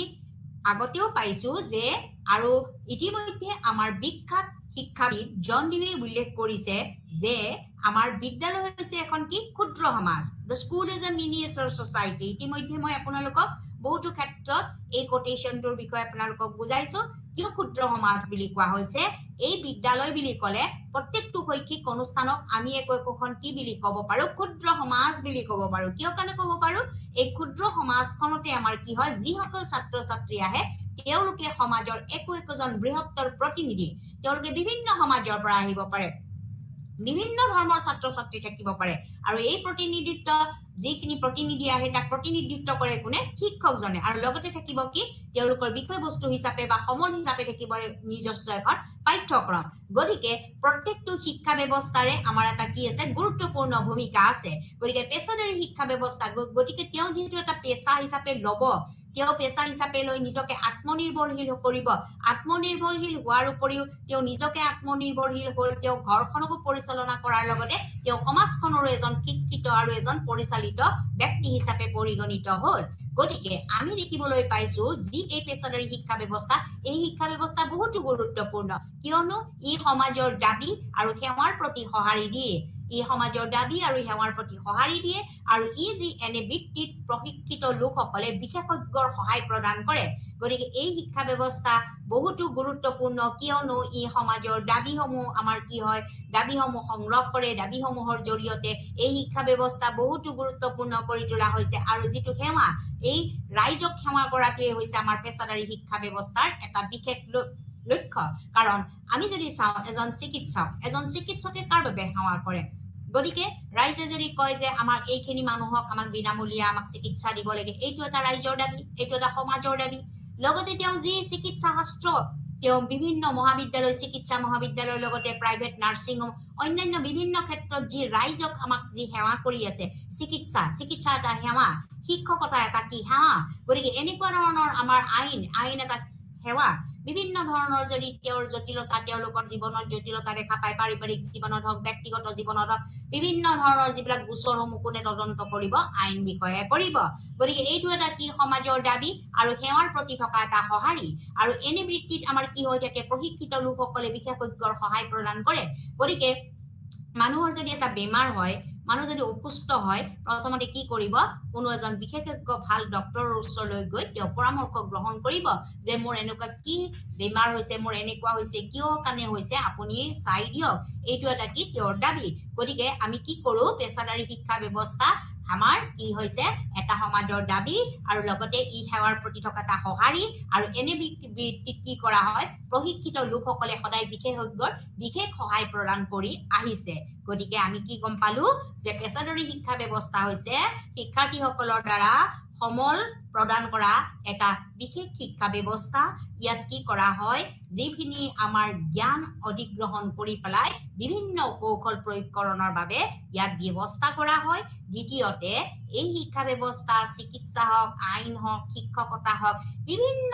বিষয়ৰ লগত বিভিন্ন পেছাৰ লগত বিদ্যালয়সমূহত প্ৰাপ্ত এক প্ৰস্তুত পদ্ধতি থাকে আৰু বিশেষ প্ৰশিক্ষণৰ ব্যৱস্থা থাকে এতিয়া চিকিৎসা শাস্ত্ৰৰ বাবে আমাৰ পদ্ধতিবিলাক বেলেগ বেলেগ তেওঁলোকৰ সঁজুলিবিলাক বেলেগ বেলেগ তেওঁলোকৰ সমলবিলাক বেলেগ বেলেগ তেওঁলোকৰ পাঠ্যক্ৰমবিলাক বেলেগ বেলেগ ঠিক শিক্ষকতা বৃত্তিৰ বাবে নতুন নতুন আমাৰ যিবিলাক শিক্ষণ পদ্ধতি আহিছে আমাৰ শিক্ষাবিদসকলে সময়ে সময়ে আমাৰ বিভিন্ন ধৰণৰ শৈক্ষিক পলিচিসমূহ আমাক দি আহিছে এতিয়া বৰ্তমান সময়ত আমাৰ যিটো 2020 আমাৰ যিখন নতুন শিক্ষা নীতিয়ে আমাক যি সুদূৰ প্ৰসাৰী প্ৰভাৱ পেলাইছে তাৰ ওপৰত পদ্ধতি কৰি পেলাই তাৰ ওপৰত গুৰুত্ব প্ৰদান কৰি পেলাই আমাৰ কিছুমান কি কৰা হৈছে প্ৰস্তুত পদ্ধতি কৰা হৈছে আৰু তাৰ লগে লগে আমাৰ বিশেষ প্ৰশিক্ষণৰ ব্যৱস্থা দিয়া হৈছে সমাজ পৰিৱৰ্তনৰ লগে লগে সময়ৰ পৰিৱৰ্তনৰ লগে লগে জনসংখ্যা বৃদ্ধিকৰণৰ লগে লগে আমাৰ পৰিৱেশ পৰিৱৰ্তনৰ লগে লগে মানুহৰ এতিয়া বহুত বেমাৰ বিভিন্ন ধৰণৰ চিনাকি অচিনাকি বহুত বেমাৰ আমি শৰীৰত মানুহৰ দেখা পোৱা যায় তাৰ বাবে কি হ'ব মানুহে প্ৰত্যেকজন এজন ভাল বিশেষজ্ঞ ডক্টৰৰ ওচৰলৈ যাব আৰু ডক্টৰজনো সেই মৰ্মে তেওঁ এজন বিশেষ প্ৰশিক্ষণপ্ৰাপ্ত হ'ব লাগিব তেতিয়াহে তেওঁ নিৰ্দিষ্ট নতুন নতুন যিবিলাক চিনাকি অচিনাকি বেমাৰৰ বিষয়ে তেওঁ পৰামৰ্শ দিব পাৰিব গতিকে আমি দেখা পাইছো যে এই পেছাদাৰী শিক্ষা ব্যৱস্থা হৈছে জ্ঞান আৰু মূল্যবোধৰ ইমান অনুশাসনশীল গতিকে অৰ্থাৎ এইটো এটা ডিসিপ্লিনৰ মাজেৰে বা অনুশাসনৰ মাজেৰে ই কি কৰে গতি কৰে আৰু এই শিক্ষা ব্যৱস্থা ইমানেই গুৰুত্বপূৰ্ণ ই এটা সমাজৰ দাবী আৰু ই সেৱাৰ প্ৰতি কি সদায় জনায় সঁহাৰি জনায় আৰু এনে বৃত্তিৰ প্ৰশিক্ষিত লোকসকলে সদায় বিশেষজ্ঞৰ কি প্ৰদান কৰি আহিছে সহায় প্ৰদান কৰি আহিছে বিশেষজ্ঞসকলে সদায় কি কৰে এই পেছাদাৰী শিক্ষা ব্যৱস্থাত সদায় আগভাগ লয় গতিকে আমি পেছা যিকোনো এটা বিষয়ৰ লগত জড়িত থকা সকলোবিলাক আমাৰ বিষয়ত যেতিয়া ছাত্ৰ ছাত্ৰীসকলে শিক্ষা গ্ৰহণ কৰি পেলাই পৰৱৰ্তী পৰ্যায়ত এই বিষয়টোৰ ওপৰতে কোনো এটা পেছা তেওঁলোকে ল'ব পাৰে তাৰ পৰৱৰ্তী পৰ্যায়ত যদি আমি দেখিবলৈ পাওঁ আমি প্ৰথম পেছাটোকে আমি দেখা পাওঁ যে প্ৰথম গুৰুত্বপূৰ্ণ যিটো পেছা যিটো আমাৰ সমাজৰ দাবী যিটো মানুহৰ সমাজক সহায় কৰি পেলাই আগবঢ়োৱা শিক্ষা ব্যৱস্থাটোৱে হৈছে কি স্বাস্থ্য শিক্ষা অৰ্থাৎ মেডিকেল এডুকেশ্যন আমাৰ স্বাস্থ্য বিভাগ মানুহৰ স্বাস্থ্যৰ যদি উন্নতি নহয় মানুহৰ যদি সুস্বাস্থ্য অধিকাৰী নহয় তেতিয়াহ'লে তেওঁ জীৱনত কোনো কামেই কৰিব নোৱাৰিব মানুহবিলাক যদি আমাৰ প্ৰত্যেকটো দিশতে যিহেতু এতিয়া বৰ্তমান সময়ত আমাৰ কি হৈছে আমাৰ জনসংখ্যা বৃদ্ধি হৈ আহিছে আমাৰ পৰিৱেশ পৰিৱৰ্তন হৈছে জলবায়ুৰ পৰিৱৰ্তন হৈছে গতিকে এই ক্ষেত্ৰত আমাৰ যিটো মেডিকেল বা ডক্টৰৰ যিটো পেছা এই পেছাটোৱে এটা গুৰুত্বপূৰ্ণ স্থান লাভ কৰিছে গতিকে এই ক্ষেত্ৰত আমি এতিয়া আলোচনা কৰিম যে মেডিকেল এডুকেশ্যন কি বা স্বাস্থ্য শিক্ষা বুলিলে আমি কি বুজো গতিকে চিকিৎসা শাস্ত্ৰ বা চিকিৎসা শিক্ষা মানে কি এতিয়া চিকিৎসা শিক্ষা বুলি ক'লে যিকোনো এজন চিকিৎসক হ'ব লাগিলে যিকোনো এজন ব্যক্তি পঢ়ি পেলাই তেওঁ বিজ্ঞান শাখাত পঢ়ি পেলাই তেওঁ যেতিয়া চিকিৎসা শাস্ত্ৰ গ্ৰহণ কৰিব তেতিয়া তেওঁ পৰৱৰ্তী পৰ্যায়ত তেওঁ এইটো এটা পেছা হিচাপে তেওঁ জীৱনত ল'ব গতিকে এই স্বাস্থ্য শিক্ষা বা চিকিৎসা শাস্ত্ৰৰ বহুতো গুৰুত্বপূৰ্ণ দিশ আছে কিয়নো আমি যদি দেখিবলৈ পাওঁ আমি মানুহৰ যদি আমি যি স্বাস্থ্যৰ যি প্ৰত্যাহ্বানৰ লগত জড়িত দিশসমূহ চাবলৈ যাওঁ প্ৰথমতে আমাক লাগিব কি মেডিকেল এডুকেশ্যন অৰ্থাৎ আমাৰ চিকিৎসা শিক্ষা আমাৰ অতিকৈ দৰকাৰ প্ৰত্যেকজন মানুহক সুস্বাস্থ্য আৰু নিৰোগী কৰি ৰাখিবলৈ হ'লে আমাৰ কি হ'ব লাগিব আমাৰ যিসকল মেডিকেল এডুকেশ্যন কৰি আছে বা স্বাস্থ্য চিকিৎসা শাস্ত্ৰ তেওঁলোকে গ্ৰহণ কৰিছে তেওঁলোকে মানুহক কি কৰিব পাৰিব সুস্বাস্থ্যৰ অধিকাৰী কৰি তুলিব পাৰিব আমাৰ সমাজখন ভালভাৱে সুস্থভাৱে পৰিচালিত হ'বলৈ হ'লে প্ৰত্যেকজন ব্যক্তি কি হ'ব লাগিব সুস্বাস্থ্যৱান হ'ব লাগিব তেওঁ সুস্বাস্থ্যৱান হ'লেহে তেওঁ দেশখনৰ বাবে তেওঁ নিজৰ বাবে তেওঁ দেশৰ বাবে তেওঁ কি কৰিব পাৰিব কাম কৰিব পাৰিব এটা শিশু জন্মৰ আগমুহূৰ্তৰ পৰা জন্ম হোৱালৈকে বহুতো দায়িত্ব আমাৰ পিতৃ মাতৃসকলৰ থাকে তেওঁলোকে ল'বলগীয়া বহুতো দিহা পৰামৰ্শ আমাৰ কি হৈ থাকে তেওঁলোকে চিকিৎসকৰ সহায়ত তেওঁলোকে ল'ব লাগে এজন সুস্বাস্থ্যৱান সবল যদি শিশু জন্ম দিব লাগে তেতিয়াহ'লে তেওঁ নিৰোগী হ'ব লাগিব গতিকে তেওঁ নিজকে নিৰোগী কৰি তুলিবলৈ বা সুস্বাস্থ্যৱান কৰি তুলিবলৈ হ'লে সদায় তেওঁ কি কৰিব লাগিব কোনো এজন ডক্তৰৰ বা চিকিৎসকৰ পৰামৰ্শ লৈ পেলাইহে তেওঁ শিশুটো ভালদৰে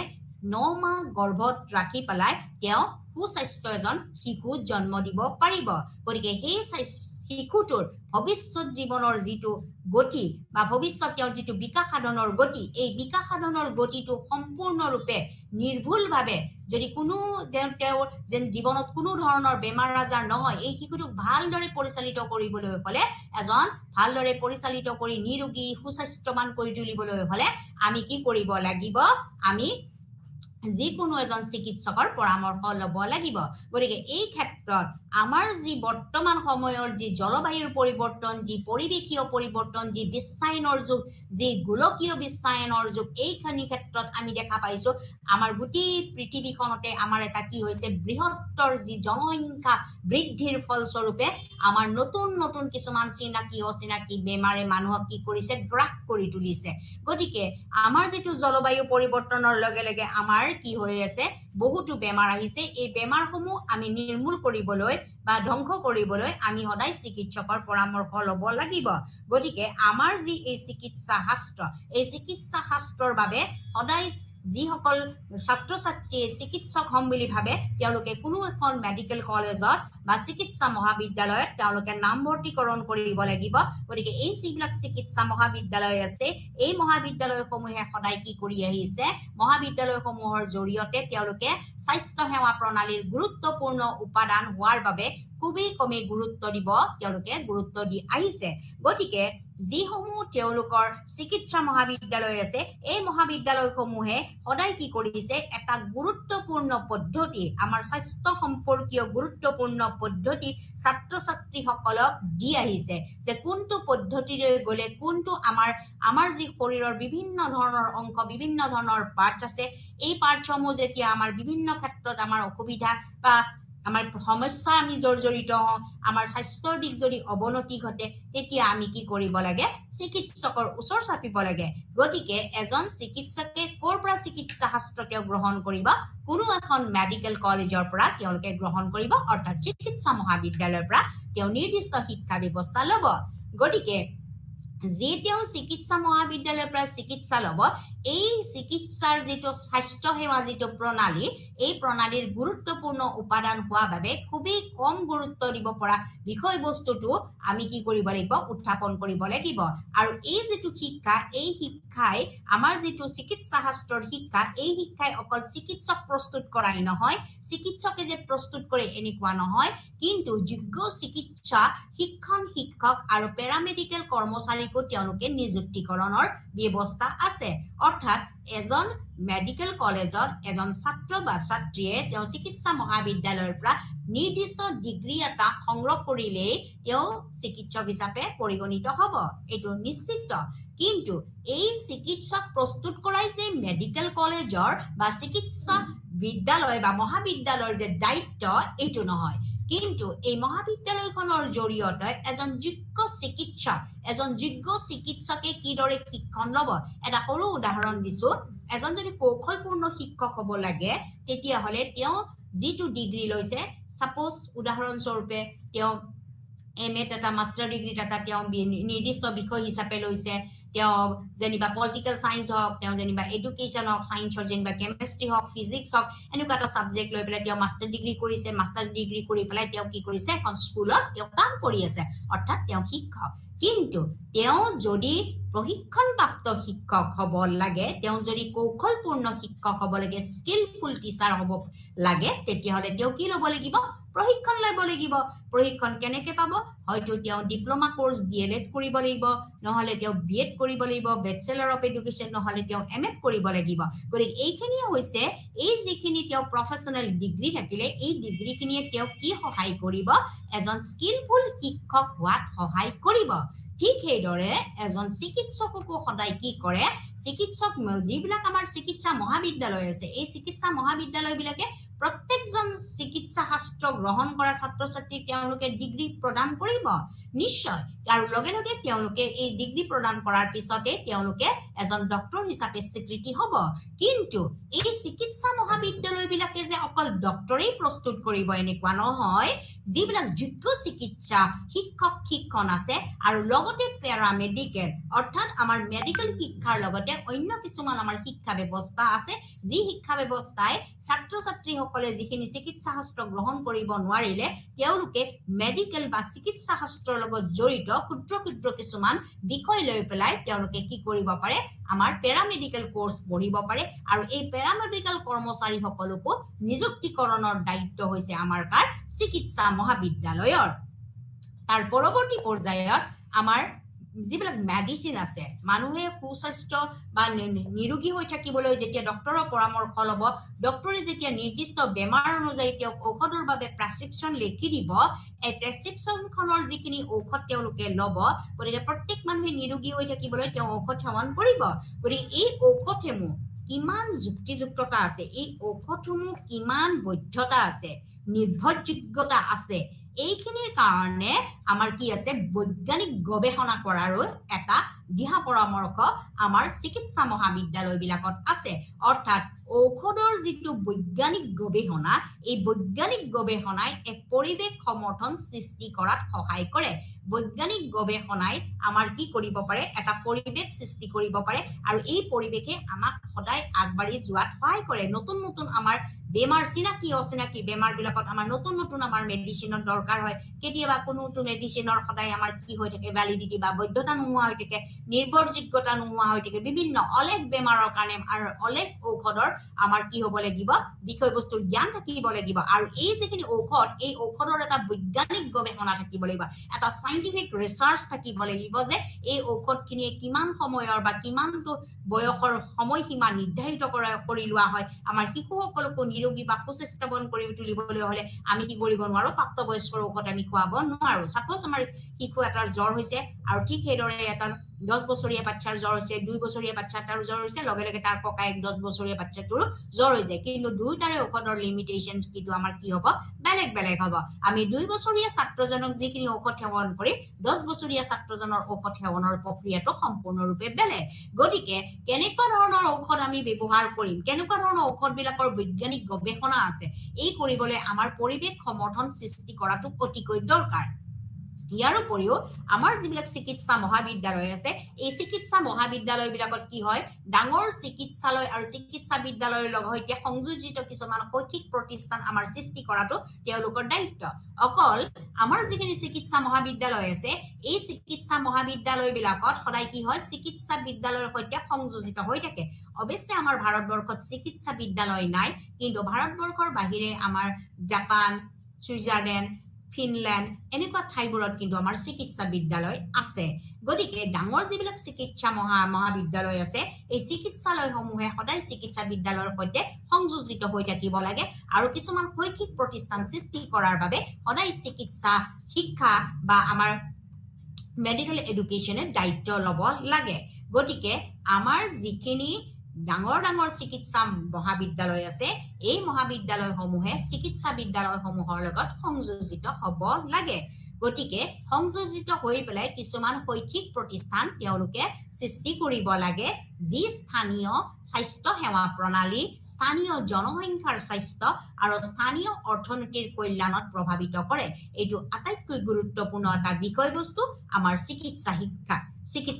ক্ষেত্ৰত এতিয়া যিবিলাক আমাৰ চিকিৎসা মহাবিদ্যালয় আছে এই চিকিৎসা মহাবিদ্যালয়বিলাকে সদায় কি কৰিব লাগে কিছুমান বিদ্যালয়ৰ লগত সংযোজিত হ'ব লাগে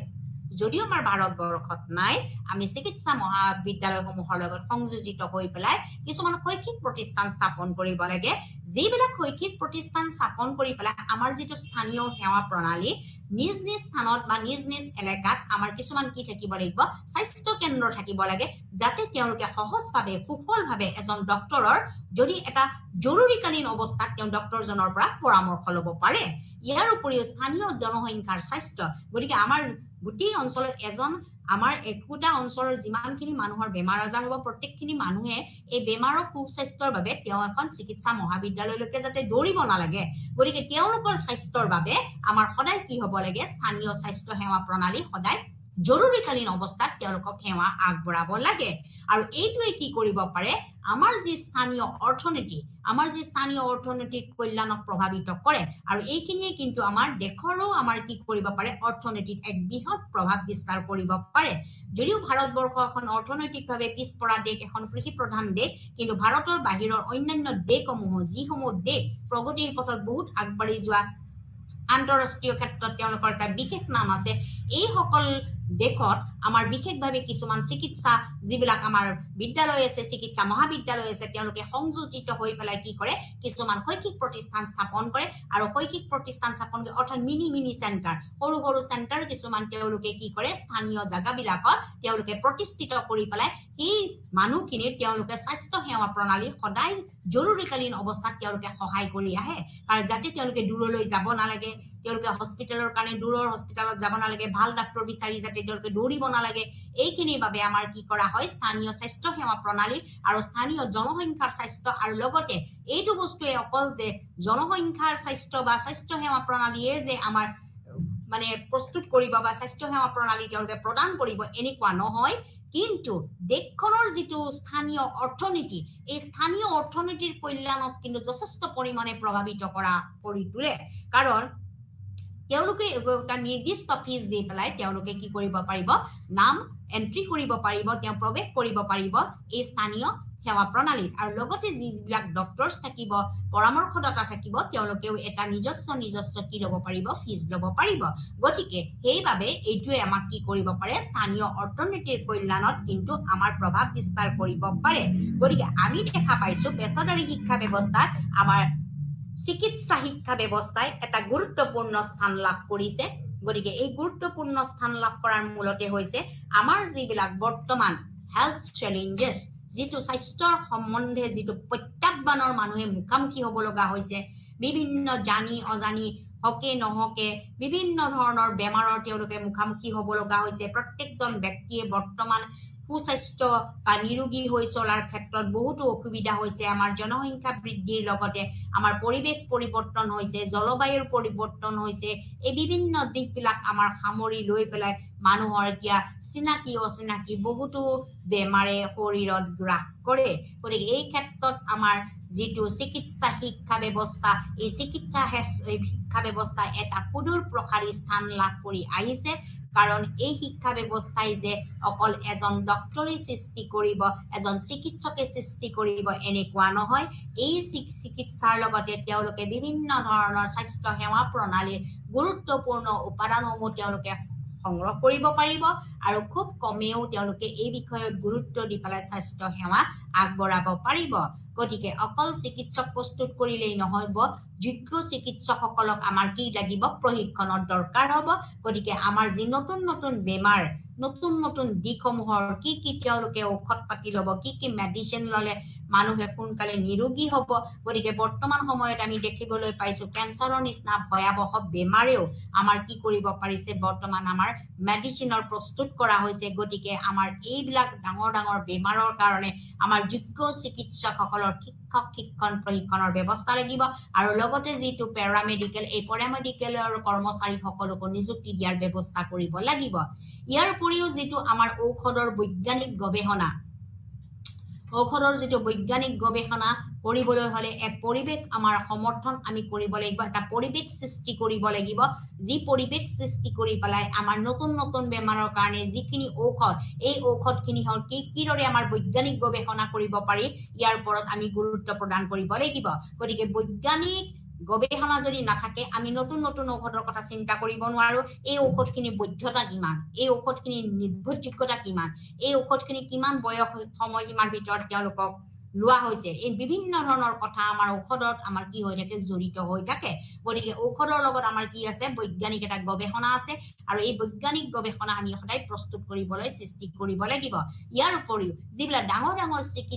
চিকিৎসা বিদ্যালয়ৰ সৈতে সংযোজিত হৈছে কিছুমান শৈক্ষিক প্ৰতিষ্ঠান আছে এই প্ৰতিষ্ঠানসমূহৰ যি স্থানীয় সেৱা প্ৰণালী আছে এই সেৱা প্ৰণালীৰ কাৰণেও আমাৰ কি হয় সদায় ডাঙৰ ডাঙৰ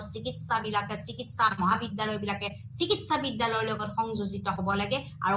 কিছুমান শৈক্ষিক প্ৰতিষ্ঠান সৃষ্টি কৰি পেলাই স্থানীয় স্বাস্থ্য সেৱা প্ৰণালী তেওঁলোকে মজবুত কৰি তুলিব লাগে স্থানীয় লোকসকলে যাতে তেওঁলোকে জৰুৰী অৱস্থাত বহু দূৰলৈ দৌৰিব নালাগে তেওঁলোকে নিজকে ৰক্ষা কৰিবৰ কাৰণে শৰীৰৰ পৰা বেমাৰ নিৰ্মূলকৰণৰ কাৰণে যাতে দূৰলৈ দৌৰিব নালাগে তাৰ প্ৰতি গুৰুত্ব দিব লাগে আৰু ইয়াৰ উপৰিও স্থানীয় যিটো জনসংখ্যাৰ স্বাস্থ্য আৰু যিটো স্থানীয় অৰ্থনীতিৰ কল্যাণৰ ওপৰত তেওঁলোকে কি কৰিব লাগে প্ৰভাৱিত কৰিব লাগে গতিকে আমি দেখা পালো যে আমাৰ পেছাদাৰী শিক্ষা ব্যৱস্থাত আমাৰ যিটো শাৰীৰিক শিক্ষা ব্যৱস্থা বা চিকিৎসা শিক্ষা ব্যৱস্থাই এটা সুদূৰ প্ৰসাৰী স্থান লাভ কৰিছে গতিকে যি আমাৰ চিকিৎসা শিক্ষা ব্যৱস্থা এই চিকিৎসা শিক্ষা ব্যৱস্থা কিদৰে আমি বৃদ্ধি কৰিব পাৰো আৰু বিকাশ সাধন কৰিব পাৰো এইটো এটা গুৰুত্বপূৰ্ণ বিষয়বস্তু অৰ্থাৎ growth and development of the medical education এতিয়া আমি যদি পৰৱৰ্তী পৰ্যায়ত আমি চাবলৈ যাওঁ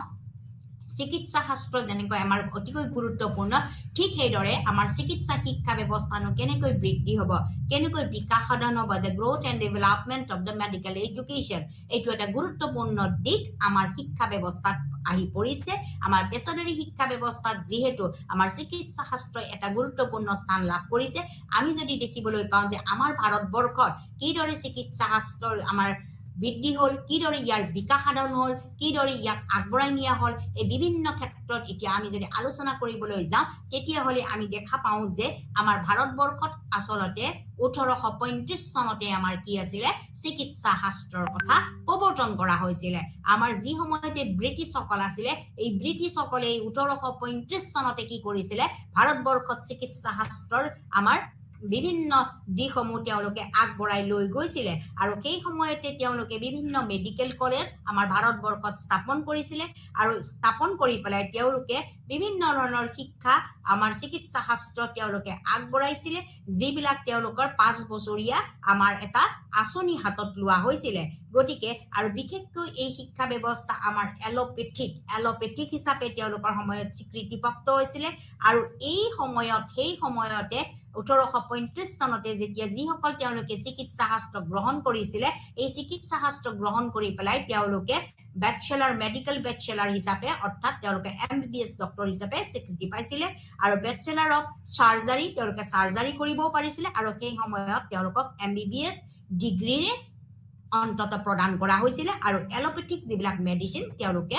গ্ৰহণ কৰিব বা প্ৰভাইড কৰিছিলে তেওঁলোকে বিতৰণ কৰিব পাৰিছিলে গতিকে ভাৰতবৰ্ষত 1835 চনতে আমাৰ কি হৈছিলে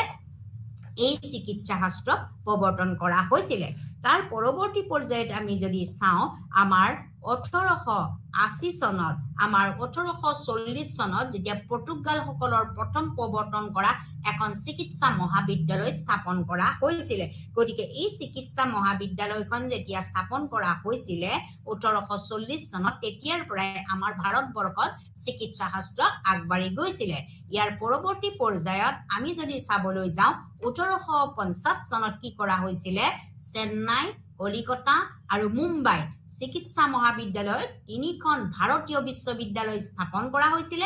আৰু এই বিশ্ববিদ্যালয়সমূহৰ সৈতে এক নিয়ম সংযুক্ত কৰা হৈছিল আমি দেখা পাইছিলো যে 1850 চনত আমাৰ কি কৰা হৈছিল চেন্নাই কলিকতা আৰু মুম্বাই পোন প্ৰথমবাৰৰ বাবে আমাৰ চিকিৎসা মহাবিদ্যালয় স্থাপন কৰা হৈছিল তাৰে তিনিখন আমাৰ ভাৰতীয় বিশ্ববিদ্যালয়ৰ লগত কি কৰা হৈছিল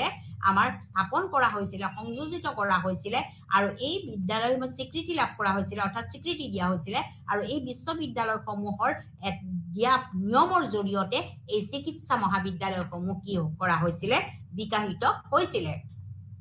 এইখিনি হৈছে আমাৰ ভাৰত স্বাধীনতাৰ আগত যে আমাৰ ভাৰত স্বাধীনতাৰ আগত বিশেষভাৱে আমাৰ চিকিৎসা শাস্ত্ৰ বা চিকিৎসা শিক্ষা কিদৰে আগবঢ়াই গৈছিল গতিকে সেই সময়ৰ যিখিনি চিকিৎসক আছিল এই চিকিৎসকসকলে 5 বছৰীয়া তেওঁলোকে চিকিৎসা শাস্ত্ৰ গ্ৰহণ কৰি পেলাই তেওঁলোকে ডক্টৰ হিচাপে অৰ্থাৎ এজন MBBS ডক্টৰ হিচাপে তেওঁলোকে স্বীকৃতি লাভ কৰিছিল আৰু এই MBBS ডক্টৰজনে বিশেষকৈ আমাৰ এলোপেথিকত গতিকে এই চিকিৎসকজনে পৰৱৰ্তী পৰ্যায়ত তেওঁলোকে সাৰ্জাৰী কৰিবৰ কাৰণেও তেওঁলোকে প্ৰস্তুতকৰণ কৰি তোলা হৈছিল 1835 চনত প্ৰথমবাৰৰ বাবে ইয়াক প্ৰৱৰ্তন কৰা হৈছিল আকৌ 1840 চনত পৰ্তুগালৰ দ্বাৰা প্ৰৱৰ্তন কৰা এখন চিকিৎসা মহাবিদ্যালয় স্থাপন কৰা হৈছিল আৰু 1850 চনত চেন্নাই কলিকতা আৰু মুম্বাইৰ চিকিৎসা মহাবিদ্যালয়ত তিনিখন ভাৰতীয় বিশ্ববিদ্যালয় স্থাপন কৰা হৈছিল আৰু এই বিশ্ববিদ্যালয়সমূহৰ সৈতে এক নিয়ম হিচাপে আমি সংযুক্ত কৰা হৈছিল ইয়াৰ পৰৱৰ্তী পৰ্যায়ত আমাৰ ভাৰত স্বাধীনতাৰ পিছত বিশেষকৈ 1948 চনৰ স্বাধীনতাৰ পিছত আমাৰ কি কৰা হৈছিল আমাৰ চিকিৎসা মহাবিদ্যালয়সমূহত কিছুমান বিষয়বস্তু আমাৰ সংযোজিত কৰা হৈছিল প্ৰথমটো হৈছিল কি প্ৰশিক্ষণ যদি ডক্টৰসকল বা চিকিৎসকসকল যদি প্ৰশিক্ষণপ্ৰাপ্ত নহয় তেওঁলোকে বিভিন্ন ধৰণৰ চিনাকি অচিনাকি বেমাৰৰ বিষয়ে তেওঁলোকে নাজানিব তেওঁলোকক প্ৰশিক্ষণপ্ৰাপ্ত কৰি তুলিব লাগিব তেওঁলোকক কৌশলপূৰ্ণ কৰি তুলিব লাগিব এই ক্ষেত্ৰত আমাৰ কি কৰা হৈছিল চিকিৎসা মহাবিদ্যালয়বিলাক প্ৰশিক্ষণৰ ব্যৱস্থা কৰা হৈছিল আৰু যেটো আমাৰ এলোপেথিক বা পশ্চিমীয়া ঔষধৰ চিকিৎসকৰ সংখ্যা এই সময়ত আছিল আমাৰ কিমান 23 জন গতিকে আমি দেখা পাইছিলো যিখিনি আমাৰ চিকিৎসা মহাবিদ্যালয় আছে এই সময়ৰ চিকিৎসা মহাবিদ্যালয়সমূহক আমাৰ কি কৰা হৈছিল প্ৰশিক্ষণপ্ৰাপ্ত কৰি তোলা হৈছিল আৰু এই প্ৰশিক্ষণপ্ৰাপ্ত কৰি তোলাৰ লগতে যিখিনি আমাৰ এলোপেথিক আমাৰ শিক্ষা ব্যৱস্থা বা পশ্চিমীয়া ঔষধৰ যিটো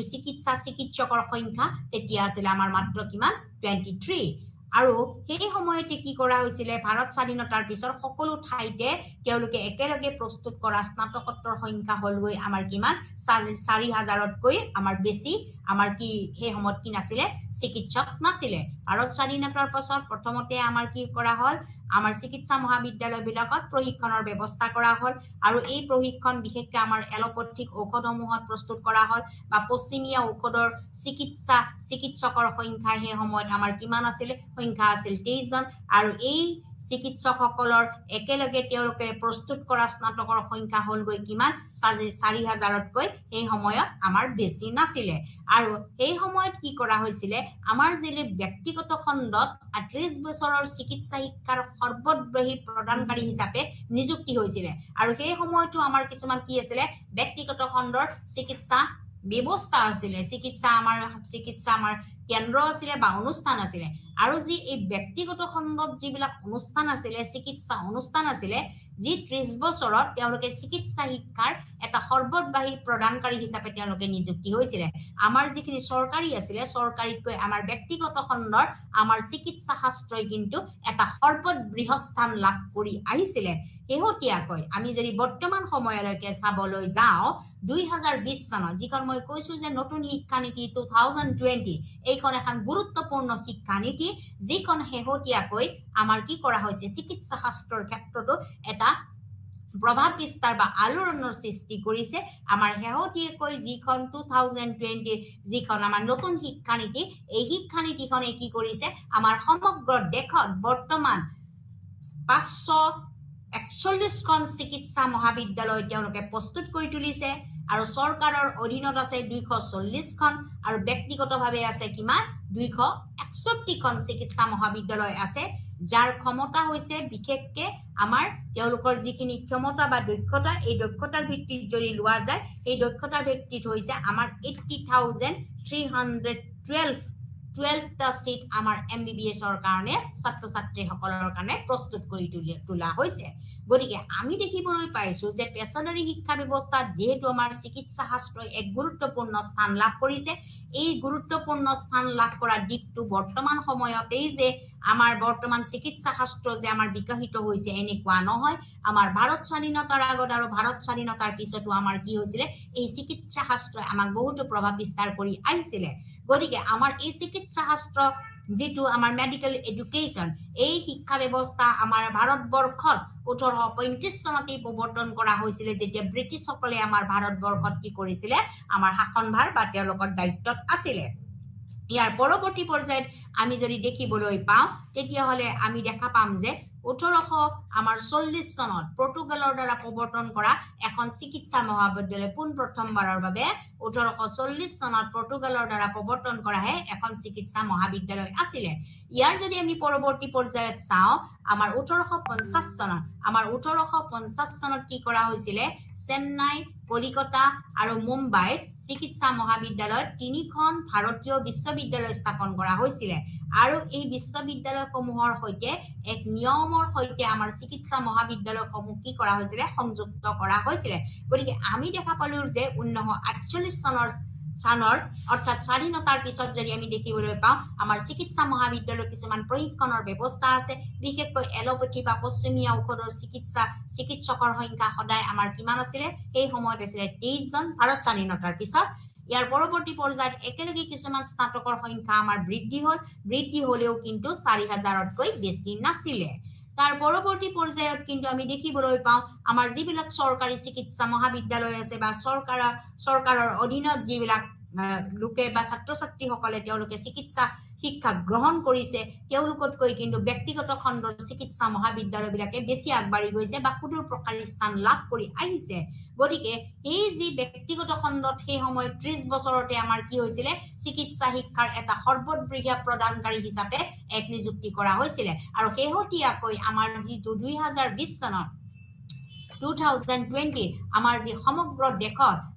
সমগ্ৰ দেশত বৰ্তমান 541খন যি চিকিৎসা মহাবিদ্যালয় আছে আৰু লগতে চৰকাৰৰ অধীনত 240খন ব্যক্তিগতভাৱে আৰু 261খন আমাৰ চিকিৎসা মহাবিদ্যালয় আছে যাৰ সকলো গোটেইখিনি যদি সামগ্ৰিকভাৱে লোৱা যায় সেই সময়ৰ পৰা 2020 চনলৈকে আমি দেখিবলৈ পালো বৰ্তমান সময়ত MBBSৰ আমাৰ যি আসনৰ সংখ্যা এই আসনৰ সংখ্যা হৈছে গৈ কিমান 80,312 খন এই 80,312 seat only for MBBS student গটিকে 2020 চনৰ আমাৰ নিউ এডুকেশন পলিসি বা আমাৰ এই পলিসিৰ জৰিয়তে অধীনত আমাৰ বৰ্তমান সময়ত যিখিনি নীতি নিয়মৰ দ্বাৰা হে এজন চিকিৎসা শাস্ত্ৰ বা চিকিৎসা শিক্ষা গ্ৰহণ কৰিব পাৰে গতিকে এইখিনি চালিজাৰি চাই আমি দেখিবলৈ পাইছো 2020 চনৰ ভিতৰত আমাৰ MBBS ৰ আসনৰ সংখ্যা হৈছে গৈ কিমান 80,312 খন অৰ্থাৎ 80,312 seat for the MBBS courses এইখিনি হৈছে আমাৰ চিকিৎসা শিক্ষাৰ বৃদ্ধি আৰু বিকাশৰ মূল গতি আমাৰ ভাৰতবৰ্ষত গতিকে আমাৰ চিকিৎসা বিদ্যা যেহেতু এখন পেছাদাৰী শিক্ষা ব্যৱস্থা গতিকে আমাৰ ভাৰতীয় শিক্ষা ব্যৱস্থাত কিন্তু এইটো এটা গুৰুত্বপূৰ্ণ স্থান লাভ কৰিছে এতিয়া আমি যদি চাওঁ যিখিনি চিকিৎসা শাস্ত্ৰ আমি বিষয়ে আলোচনা কৰিলো বা তেওঁলোকৰ বৃদ্ধি আৰু বিকাশৰ বিষয়ে আলোচনা কৰিলো এই বিকাশ আৰু বৃদ্ধিৰ লগত তেওঁলোকৰ যেটো ৰেগুলেটৰী ফাংচনছ বা ৰেগুলেটৰী মেকানিজম কোনে তেওঁলোকক পৰিচালিত কৰে কিদৰে চিকিৎসা মহাবিদ্যালয়সমূহ পৰিচালিত হয় যেনেকৈ আমাৰ সাধাৰণ মহাবিদ্যালয়সমূহ কোনো এখন বিশ্ববিদ্যালয়ৰ অধীনত স্বীকৃতিপ্ৰাপ্ত হ'ব লাগে ঠিক সেইদৰে চিকিৎসা মহাবিদ্যালয়সমূহক কোনে ৰেগুলেট কৰে, কোনে পৰিচালনা কৰে, কিদৰে তেওঁলোকে পৰিচালিত হয়, এইটো এটা গুৰুত্বপূৰ্ণ বিষয়বস্তু। গতিকে এই গুৰুত্বপূৰ্ণ বিষয়বস্তুটোৰ লগত বহুতো অনুষ্ঠান আৰু প্ৰতিষ্ঠান আমাৰ ভাৰতবৰ্ষত কি হৈ আছে, সংযোজিত হৈ আছে। গতিকে আমি যদি ৰেগুলেটৰী মেকানিজমৰ কথা জানিব বিচাৰোঁ বা কোনে ৰেগুলেট কৰে, কোনে তাক তদাৰক কৰে, পৰিচালনা কৰে, তেওঁলোকৰ চিকিৎসা মহাবিদ্যালয়সমূহ কাৰ অধীনত, আমি যদি প্ৰথমতে চাবলৈ যাওঁ, প্ৰথম আমি নামাকৰণ কৰিব লাগিব নেশ্যনেল মেডিকেল কমিশ্যন, যাক কোৱা হৈছে NMC। গতিকে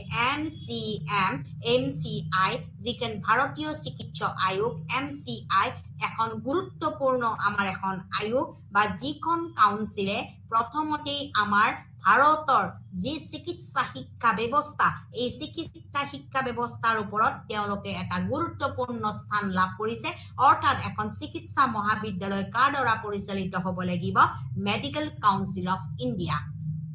অৰ্থাৎ ভাৰতীয় চিকিৎসা আয়োগৰ দ্বাৰা তেওঁলোকে পৰিচালিত হ'ব লাগিব, তেওঁলোকে স্বীকৃতিপ্ৰাপ্ত হ'ব লাগিব। আৰু সেই সময়তে আমাৰ যিমানবিলাক চিকিৎসাৰ লগত জড়িত সমস্যা আছে, চিকিৎসাৰ লগত জড়িত আমাৰ বিষয়বস্তু আছে বা তেওঁলোকক তদাৰক কৰাৰ বিষয়বস্তু আছে, তেওঁলোকৰ যিখিনি ভূমিকা আছে, এই সম্পূৰ্ণ ৰূপৰ দায়িত্ব আমাৰ কোনে লৈছিলে, ভাৰতীয় চিকিৎসা আয়োগ অৰ্থাৎ MCI ইয়াক তদাৰক কৰিছিলে। গতিকে তাৰ পৰৱৰ্তী পৰ্যায়ত যদি আমি দেখিবলৈ পাওঁ, আমি যদি চিকিৎসা মহাবিদ্যালয়সমূহ বা চিকিৎসা শিক্ষাৰ বিষয়ে আমি জানিবলৈ বিচাৰোঁ, তেতিয়াহ'লে আমি ভাৰতত দ্বিতীয় এটা সংস্থা পাম, সেইটো হৈছে ভাৰতৰ ৰাষ্ট্ৰীয় আয়োগ, যিটোক কোৱা হৈছে ভাৰতীয় স্বাস্থ্য আয়োগ, ভাৰতীয় ৰাষ্ট্ৰীয় স্বাস্থ্য আয়োগ, যাক NMC বুলি কোৱা হয়। এইখন আমাৰ বিশেষভাৱে আইনখনৰ জৰিয়তে আমাৰ কি কৰা হৈছিলে, আমাৰ পাৰ্লিয়ামেণ্টত, আমাৰ ভাৰতবৰ্ষৰ সদনত এইখন কি হৈছিলে, উত্থাপিত হৈছিলে, যাক নেশ্যনেল মেডিকেল কমিশ্যন বুলি কওঁ, যিখন 2019 চনত আমাৰ কি কৰা হৈছিলে, আমাৰ এইখন উত্থাপন কৰা হৈছিলে। আৰু এইখনে আমাক কি কৰিছে, আমাৰ যিটো চিকিৎসা শাস্ত্ৰ বা চিকিৎসা শিক্ষাৰ বিষয়ে আমাক ইয়াত তেওঁলোকে বিভিন্ন ধৰণৰ ভূমিকা গ্ৰহণ কৰিছে আৰু তেওঁলোকৰ দ্বাৰাহে চিকিৎসা মহাবিদ্যালয়সমূহ তেওঁলোকে স্বীকৃতিপ্ৰাপ্ত হ'ব লাগিব। গতিকে আমাৰ প্ৰথমটোৱে পালো যে ভাৰতীয় চিকিৎসা আয়োগ, যাক আমাক কোৱা হয় যে MCI। MCI হৈছে medical council of the India. Medical council of ইণ্ডিয়াই কি কৰে, আমাৰ ভাৰতবৰ্ষৰ যিমানবিলাক চিকিৎসা মহাবিদ্যালয় আছে, এই মহাবিদ্যালয়সমূহৰ তদাৰক কৰে, এই মহাবিদ্যালয়সমূহ কাৰ্যক্ষম কৰি তোলে, এই মহাবিদ্যালয়সমূহ প্ৰশাসনৰ ব্যৱস্থা তেওঁলোকে দায়িত্ব তেওঁলোকৰ থাকে, সাংগঠনিক দায়িত্ব থাকে, তেওঁলোকৰ ভূমিকা কেনেকুৱা, তেওঁলোকৰ নামভৰ্তিকৰণৰ প্ৰক্ৰিয়া কেনেকুৱা, তেওঁলোকৰ অন্যান্য যিবিলাক সা সুবিধা চিকিৎসা শাস্ত্ৰৰ লগত জড়িত সকলোবিলাক দিশ তদাৰক প্ৰথমতে কোনে কৰিছিলে, MCI, ভাৰতীয় চিকিৎসা আয়োগ, অৰ্থাৎ আমাক কোৱা হয় যে নেশ্যনেল মেডিকেল কমিশ্যন অৰ্থাৎ medical council of India. Medical council of ইণ্ডিয়াই আমাৰ সকলোবিলাক কি কৰে, যিমানবিলাক চিকিৎসাৰ লগত জড়িত বিষয়সমূহ আছে বা চিকিৎসা মহাবিদ্যালয়ৰ লগত জড়িত বিষয়সমূহ তেওঁলোকে গুৰুত্বপূৰ্ণ সহকাৰে লয়। তাৰপিছত যদি আমি চাবলৈ যাওঁ, আমাৰ ভাৰতবৰ্ষত এটা পৰিৱৰ্তন আহিল, যিটো পৰিৱৰ্তনৰ জৰিয়তে আমাৰ আৰু এখন আয়োগ গঠন কৰা হ'ল, যিখনক আমি কৈছোঁ যে নেশ্যনেল মেডিকেল কমিশ্যন। এই নেশ্যনেল মেডিকেল কমিশ্যনখন আমাৰ কেতিয়া উত্থাপিত কৰা হৈছিলে,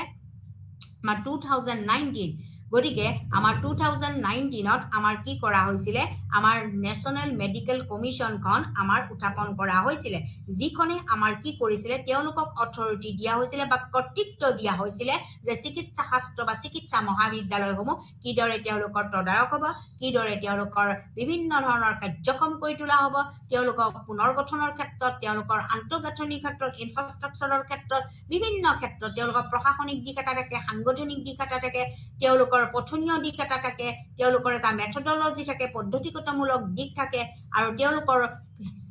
যিটো শিক্ষণৰ সময়সীমা, টাৰ্গেট বয়স বা সময়সীমা, তেওঁ কিমানখিনি সময়সীমাৰ ভিতৰত MBBS কৰিব লাগিব, কিমানখিনি সময়সীমাৰ ভিতৰত MD কৰিব লাগিব, যিমানখিনি ৰুলছ, যিমানখিনি ভূমিকা বা প্ৰক্ৰিয়া, এই প্ৰক্ৰিয়াখিনি বৰ্তমান সময়ত আমাৰ কোনে কৰিছে, নেশ্যনেল মেডিকেল কমিশ্যন অৰ্থাৎ আমাৰ ভাৰতীয় ৰাষ্ট্ৰীয় স্বাস্থ্য আয়োগৰ দ্বাৰা ইয়াক কি কৰা হৈছে, তদাৰক কৰা হৈছে। এতিয়া ভাৰতীয় ৰাষ্ট্ৰীয় যিখন আয়োগ, যিখন ভাৰতীয় ৰাষ্ট্ৰীয় আমাৰ চিকিৎসা আয়োগ, এই চিকিৎসা আয়োগখন আমাৰ অতিকৈ গুৰুত্বপূৰ্ণ। কিহৰ বাবে আমি কৈছোঁ, এইকাৰণেই গুৰুত্বপূৰ্ণ, তেওঁলোকে আমাৰ ভাৰতীয় চিকিৎসা শাস্ত্ৰত কিছুমান বহুতো নিৰ্দেশনা বহুতো নিয়ম তেওঁলোকে আমাক কি কৰিছে দিছে গতিকে এই যিখিনি নিয়ন্ত্ৰক কৰ্তৃপক্ষ হিচাপে তেওঁলোকে কিছুমান নিম্নলিখিত নিয়ম দিছে যি নিয়মসমূহ সম্পাদন সকলো নিশ্চয় আমাৰ চিকিৎসা মহাবিদ্যালয়সমূহে কৰিছে গতিকে এই যদি নিয়মখন আমি চাবলৈ যাওঁ প্ৰথমতে এই যিখন আইন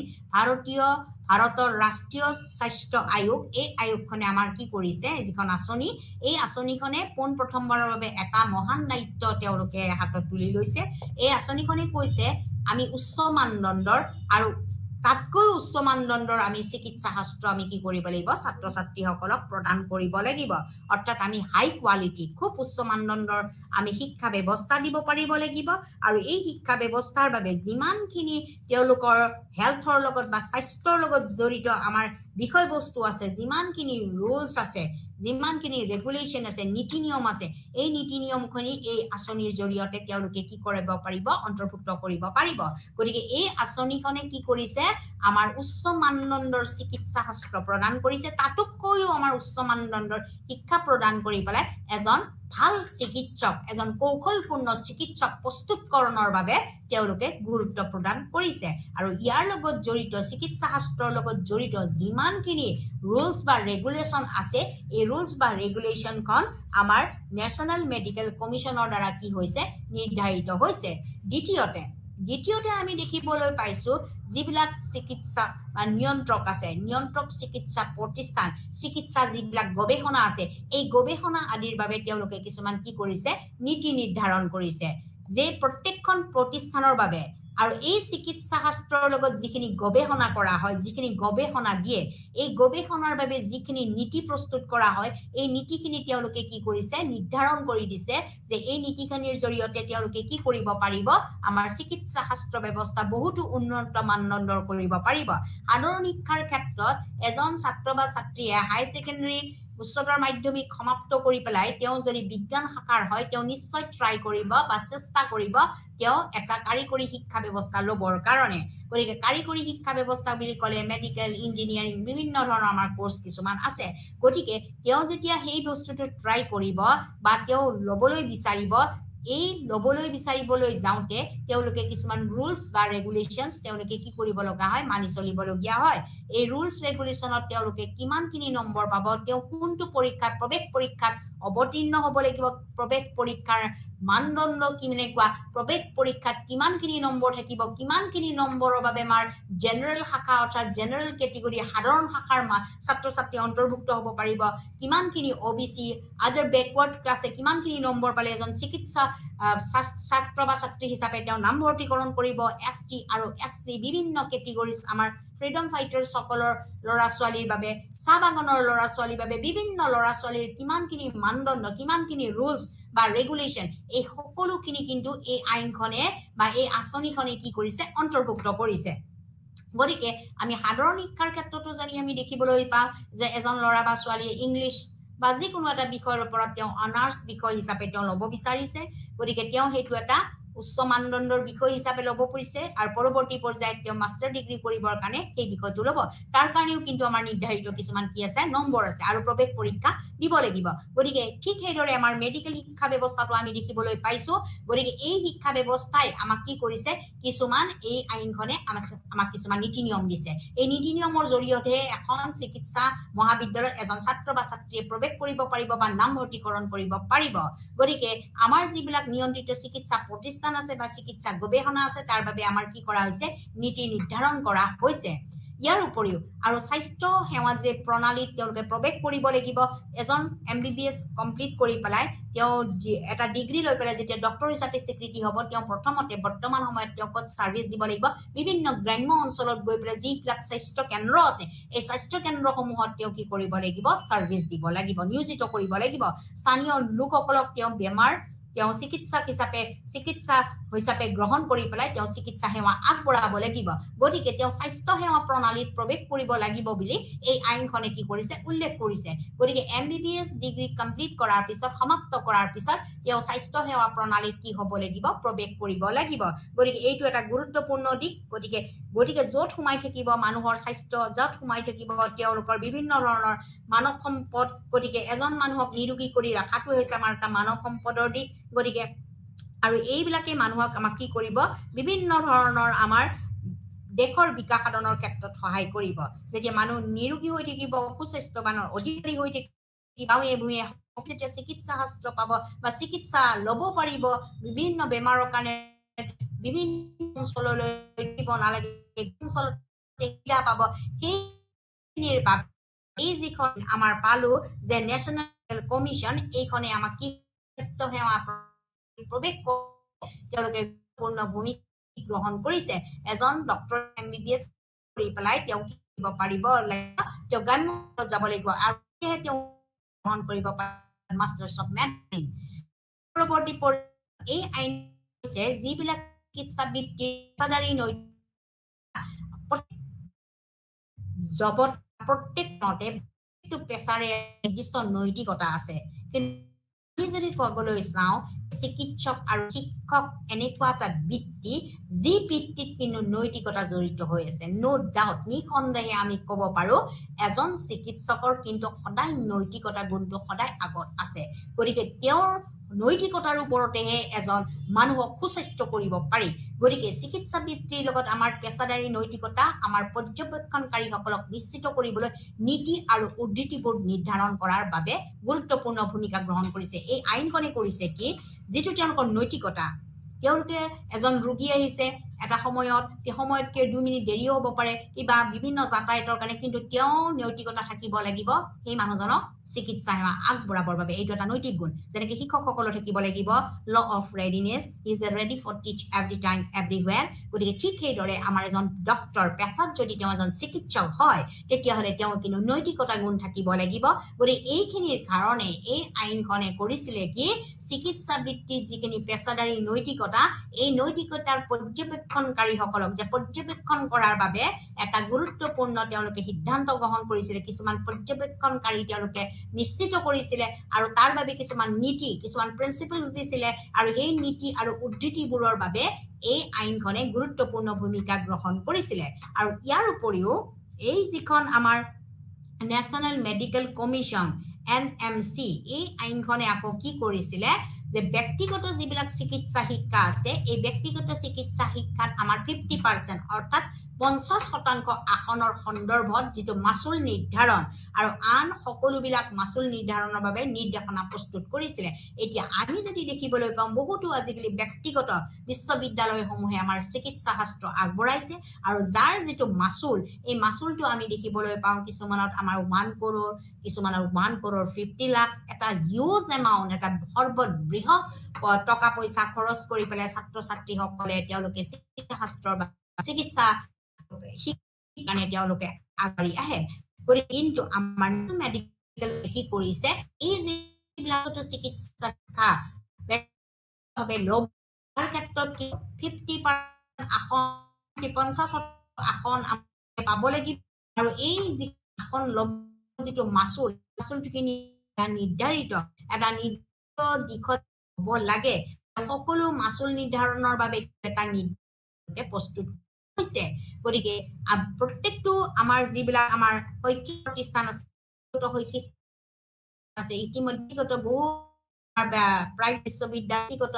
আমাৰ বিশ্ববিদ্যালয়সমূহে তেওঁলোকে কি কৰিছে চিকিৎসা শাস্ত্ৰ বা চিকিৎসা শিক্ষা বৰ্তমান প্ৰস্তুত কৰি তুলিছে আমি আমাৰ ভাৰতবৰ্ষত যদি চাওঁ বহুতো আমাৰ বিভিন্ন ধৰণৰ আমাৰ ব্যক্তিগত চিকিৎসা মহাবিদ্যালয় আছে বৰ্তমান সময়ত তোমালোকে নিশ্চয় অৱগত সকলো শিক্ষাৰ্থী অৱগত আমাৰ USTM আমাৰ নিয়াৰেষ্ট আমাৰ মেঘালয়ত যিখন USTM university of science and technology আছে তাত আমাৰ চিকিৎসা শাস্ত্ৰ নিশ্চয় আৰম্ভ হ'ব গতি দেখিবলৈ আমাৰ চিকিৎসা মহাবিদ্যালয় আছে বিদ্যালয়সমূহত কি কৰা হৈছে 50% আসন সন্দৰ্ভত আমাৰ